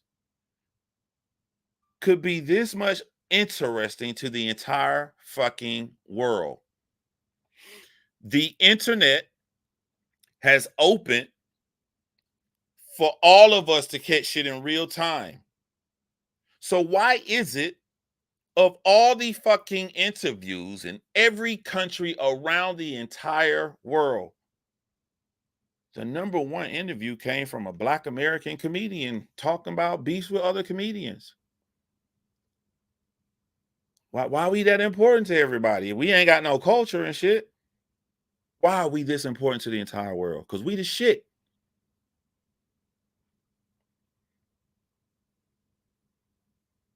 So you can't make me upset about something that I know for a fact ain't true. First of all, you gotta give me some kind of evidence to prove that it's true. How the fuck you gonna say we ain't got culture when the entire world, like, we are so fucking awesome that in 1980 they shunned our culture. They shunned rap. You're not getting on fucking television for a Grammy. You're not be nominated for a Grammy. You're not playing your fucking videos. Now look at us. Look at how we run the charts. Not just rap, R&B. Not just R&B, rock and roll. Because we started rock and roll, and y'all took that shit from us. And that's what other cultures want to do. You think of rock and roll, you think white. Rock and roll started by Black people. Not just Black people, because I ain't giving none of y'all motherfuckers in other countries that's Black our credit. Rock and roll was started by Black Americans. Other cultures come in and do it so much and think that it's theirs, and we're so fucking creative, we be like, you can have that. There ain't any shit we mad at. We're gonna go start some new shit called rap.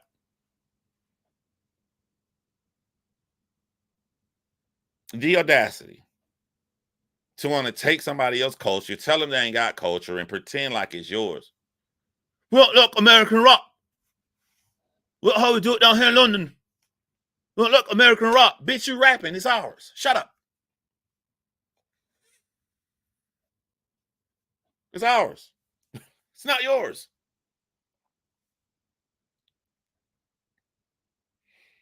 The goal to sell the most records possible is to expand from the Black American culture to where everybody loves you. White people all around the fucking world. That's how you sell the hundreds of millions of records, right? Want to know how powerful we are? If we are the third largest race in just only one country, but now music is being tallied up from around the entire world. If you got all these motherfuckers that love you, why do you need the Black American culture to win a rap beef? Compared to the entire world, our numbers are really small. Why you need us? Why you care what we think, Bobo? Kendrick won because Kendrick won the Black American culture. And everything else derives from us.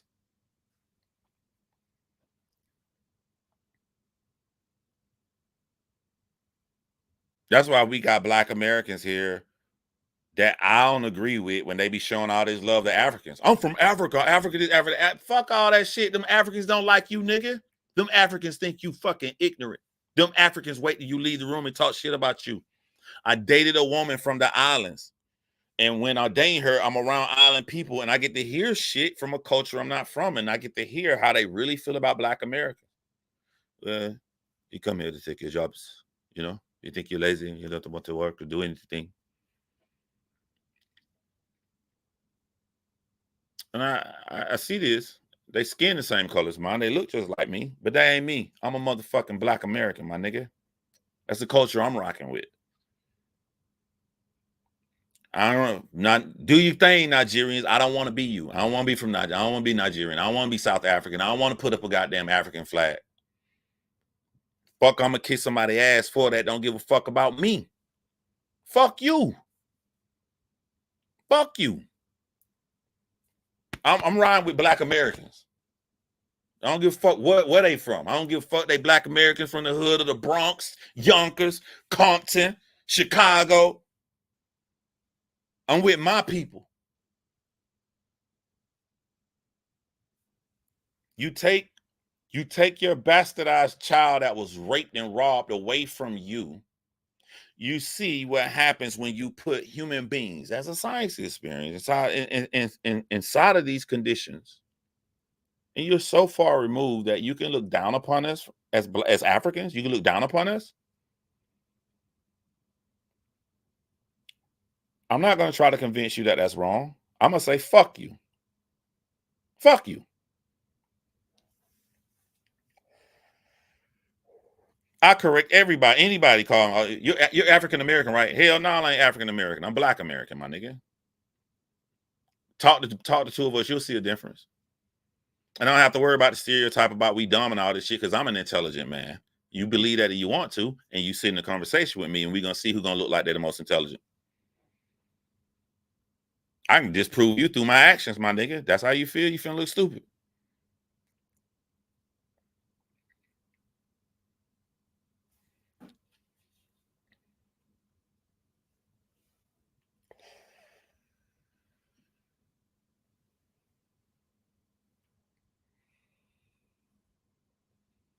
Because of a criticism that they have about us is that's true. I study everything. I admire how Italians stick together. I admire how Jewish people stick together. I admire that the LGBTQ community is powerful from them sticking together. There are more Black Americans than there are gay people, but they're going to help gay people because gay people are going to come together and make their voices be powerful and fuck your life up if you come out here talking shit about them. I respect that. I'm not mad at that. I have nothing but respect for that. You got to learn from everybody. We not doing that. We out here trying to say, I'm African, and Africans talking shit about your Black ass. We out here laughing at what happens to Americans in other countries. Why that other country did this shit because they sticking together. But the easy way to kill a culture is to divide that culture. Hell no, all things popping. It's a good ass subject. I like this subject. Don't feel bad. You know what I'm saying?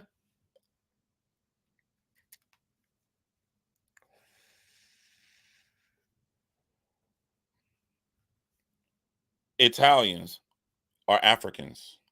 Jews are Africans because everybody comes from Africa. But you don't hear them running around saying that shit. An Italian person gonna tell you they're Italian. They know that they're from Africa. They're gonna tell you they're Italian. It's a timeline. You have an option of where you want to stop in the timeline. If you go this far, if you're an Italian American, you go this far, you're in Italy. Keep going, you're gonna be in Africa. But they choose to stop right here. So fuck if Africans put me down, the fuck I'm gonna be the one sitting out here like I'm from Africa. I'm a descendant of Nigeria. And Nigerians sitting over there, fuck Americans. Man, you don't get your goddamn stinking ass on somewhere. Put down my people, Black Americans, put down your people, nigga. Our skin just the same color. We not the same.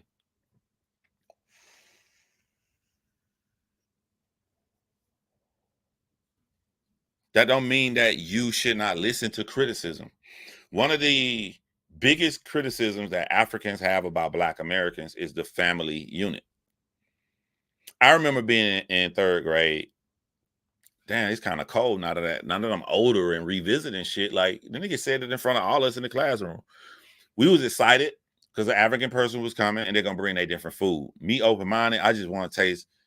I only know Macon, Georgia, my nigga. I ain't been nowhere in the world. I get to eat some different kind of food and shit. They brought the food in and whatever. And they asking the African guy some different questions. And he said they asked one, what's different about American Africans? You guys no family. Like I come here and there's a kid eating in his room and one kid eating on the couch. And then the husband in the kitchen table alone. No family unit. I never even thought about that. They not even talking about the big family shit. He talking about just something as small as eating.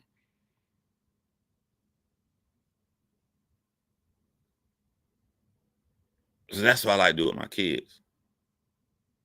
Just sit down and eat together. Because what that do, it's just more conversation. The smaller things that you do from the core that instills that family. Let's eat at the table. You can learn from criticism. But while learning from the criticism, if the overall theme is you're turning your nose up at us and you're looking down upon us, then fuck you too. Why you make them sound like that? That's the best I can do. Yeah, they talk about us bad. Yeah, fuck you too. You know, shout out to some of them Canadian motherfuckers that was fighting Rick Ross that wasn't doing that for Drake. They was doing that because of their pride of their country. I get it. I get it. I feel you. While I feel you, I still react on how the world is, not how the world should be. And as the world is, Drake clicking like has opened up a big ass can of worms that he don't know where it's gonna go. Rick Ross has been clowned for many things online, going all the way back to the beginning stages when 50 Cent wore the Jerry curl. What was 50 Cent name? Curly Curtis, some shit like that, or whatever. But it's never been on the shit that black men have most when there are multiple funny skits of Rick Ross running, Rick Ross not fighting. I sit back and I look, and there's some shit funny. That 150 Cent posted with the guy in the green shirt, you throw the chicken in the air and catch that bitch. That shit is hilarious. I can laugh and still understand like what they're gonna do to a nigga mind. There's only one way to show you I ain't no bitch ass nigga that you can clown like this. There's only one way to show that. So this motherfucking Drake got property in Miami. You ain't gonna never go to that house? You gonna sneak into that house? You got an issue now. You got a real issue.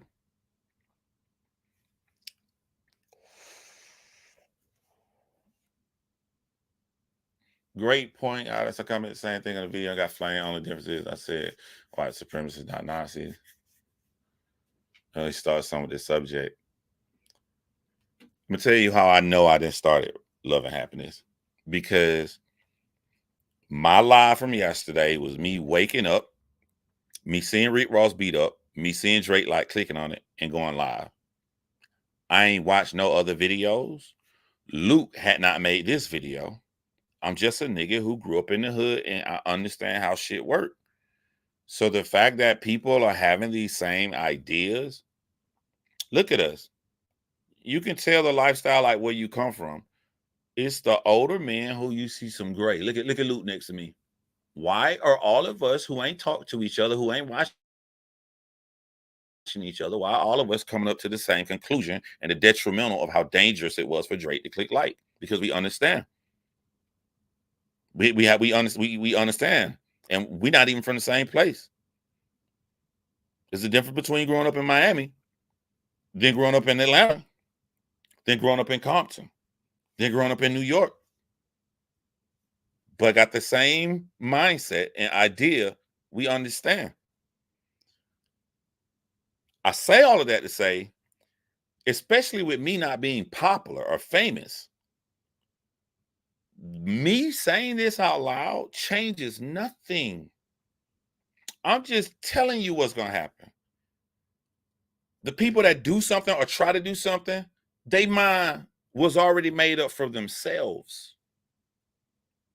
Not from no nigga like me who not even popular, who people gonna watch this. They mind already made up. I'm telling you the ending of a movie, I'm not writing the movie. They were gonna do this shit anyway.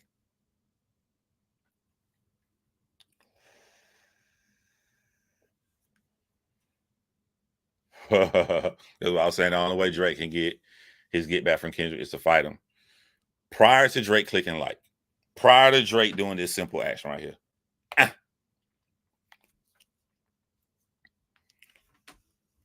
Drake problem with Kendrick is over with. Was over with. Residual damage left to come is the Not Like Us video. But it's from a song that wildly popular people already heard, right? People are not going to click on that to listen to the song. They're going to click on it to watch the video, right? Prior to that, like the Kendrick and Drake shit is over. The confusion is he got click and like. He has an issue, a physical issue with the West Coast. People are going to group that together because of Kendrick's song. But hear me out and please understand me when I say this. Drake click and like on that video, that this new issue has nothing to do with Kendrick. It is exactly what I said in my video yesterday, and it's exactly what Luke said right there. Like, oh, we saw you as a bitch ass nigga. We wouldn't even think about no fine. We fight people, we kill people, we shoot people, but we ain't look at you like that. You just Drake, nigga. You the rapper. We let our rap dude take care of you. But oh, we didn't know this was the shit you on. Now that we know the shit you on, let us get to doing what we do best. Now you got an issue with us. This has nothing to do with Kendrick.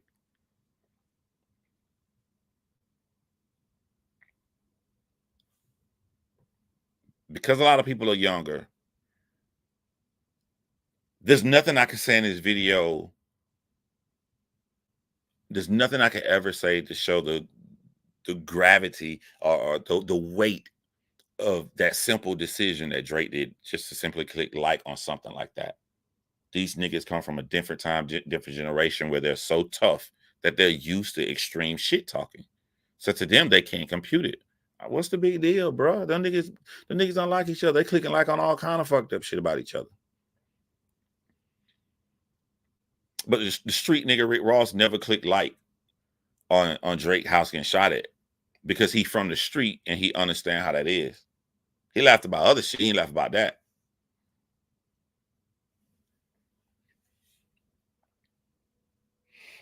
Just from my perspective, a 2-story house doesn't mean much because damn near 70% of homes in Detroit are 2 stories. Shit, my granddad's house was 2-story and he was a dope dealer. Miss him. Yo, I can feel where you coming from and why you would say that. But you know, you my dude. I'm gonna show you why I disagree with you. That video I made about Drake, I had like 60,000 views, right? Like about when the Kendrick beef was happening. I forget which one it was. I think it could have been maybe the one where his house got shot at. I had said like I was so poor I was sleeping on the mattress. A lot of comments when I said I slept on the mattress was people laughing at me, saying like, "What the fuck is poor about sleeping on the mattress?" Because they took that to mean that I had a bed.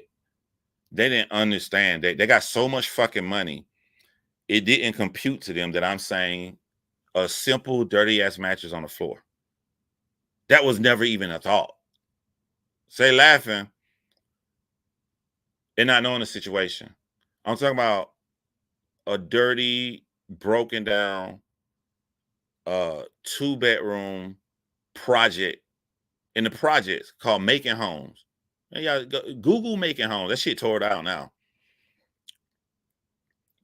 You hanging out with friends who got money, and then they got cars, and then they come drop you back off in the hood. They're not from the hood. They're from middle class. They drop you back off, and you got to go back to your reality to where your mom got a mattress in her room.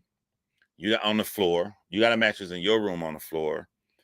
We got one TV with the bunny ear shit on his wheel thing and it's rolled into my mom's room. She called me in there to move the thing. She watched Andy Griffin. I know that's the only TV we got. Ain't nothing else in the house. There's one couch. There's no food. The poorest of poor. When you living like that, when you're not gonna have any money, when you barely can fucking eat, that fucking 2-bedroom, that 2-story house that you see on TV is a goddamn mansion to you.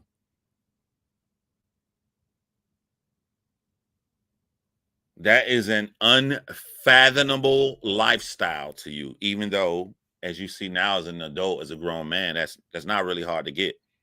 But when you're in those conditions, that shit looks like somebody's a millionaire.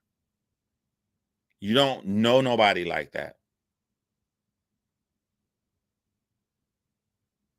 So when people start talking about how can, like, some of the most racist shit is, how can it take so long for people to get their shit together? If you come from a beat down place like this, humans, not Black Americans, not white people, not, we're talking about Homo sapien. We are social animals designed to learn from our social surroundings. Middle class money lifestyle is outside of a bubble that is a fantasy. So inside of the bubble, there's a high percentage that little kid is going to want to be the dope dealer because that's who he see that has money surround him. Being a social animal, if you are hanging around guys that's laughing about beating the shit out of people for no reason, guns, there's stories about jail, because you're a Homo sapien designed to want to be of your social surroundings, the high probability is to go be like them. It takes something extraordinary and rare to think outside of those occurrences. This is not Black Americans. I can show you this baby, as we all are, this newborn baby, no matter what race they are, I can show you they almost always come out molded to their social surroundings.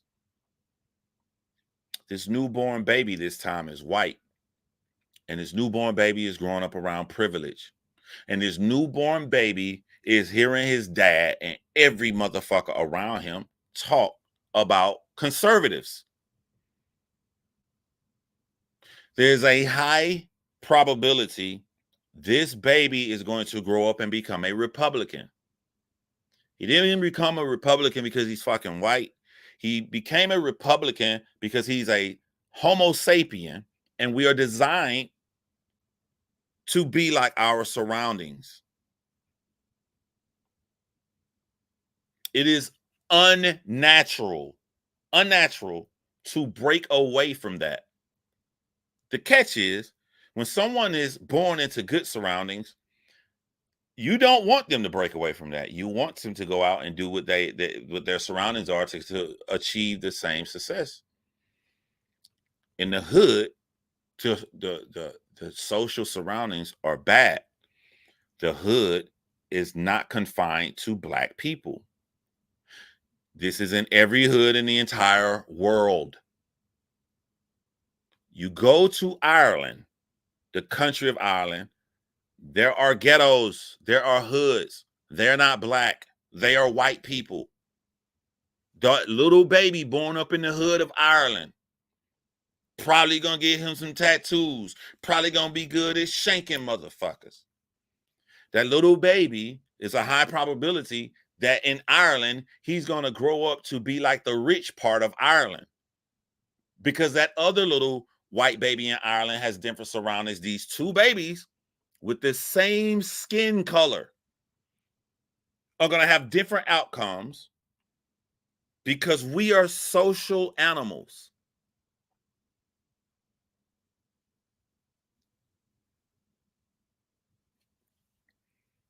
It's harder to think about if it's Ireland because everybody look alike. And when I mean that, I mean like they're all white. It's easier to pick on another race when we don't physically look alike. It's easier for someone to fall into the trap, and I see it for what it is as social animals. It's easier for someone to point a finger and say, that's how those Black niggers are.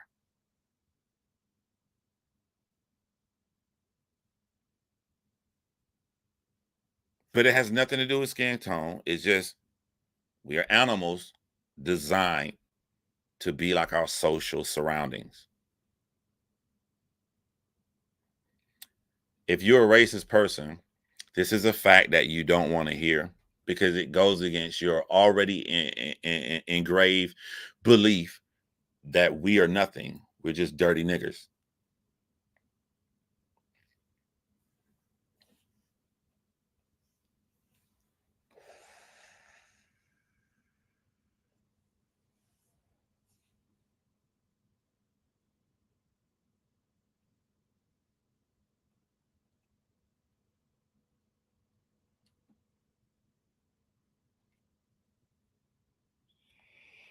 I'm thinking something that I'm afraid to say. It's something I would say if I wasn't on live, but like if I'm thinking,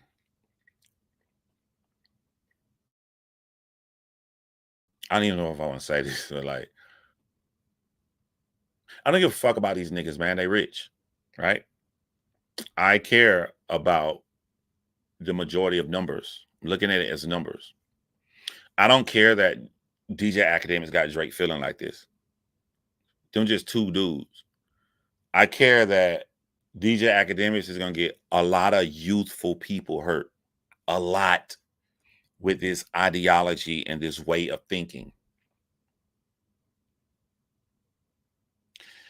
And here come the cold shit. To save a lot of these niggas to see that this is the wrong way of thinking, the best outcome would be if something happened to Drake. That's so cold for me to say, ain't it? The shock of these niggas believing that this shit is right. Shock the shit out their ass. God damn. We had this shit all wrong how we was thinking. You jump your ass into some shit, you do some shit like this, and you think nothing gonna happen to you, you untouchable. It more further is gonna make this generation believe something that's not true. More further gonna make them pop up at the mouth. More further gonna make them run here and snitch and do some crazy shit, and they gonna be the ones fucked up. And they that I'm talking about are Black Americans who I care about.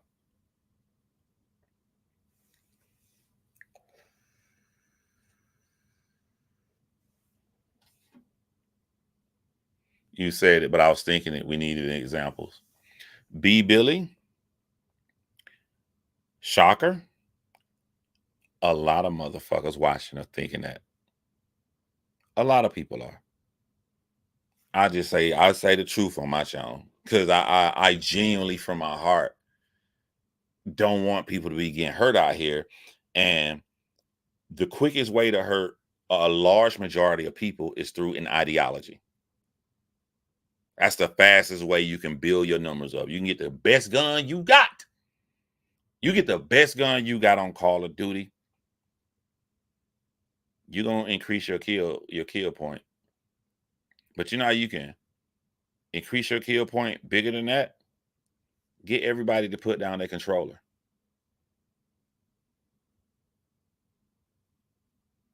Easy headshots, no matter what gun you got. You know, you can get a knife. Get everybody just drop they fucking defenses. So I'm not popular. This won't be seen. Sadly enough, a lot of young people need to watch this fucking live. They need to watch this whole fucking thing. But I'm gonna end it right there. Y'all enjoy y'all day, and I'll see y'all on the next one.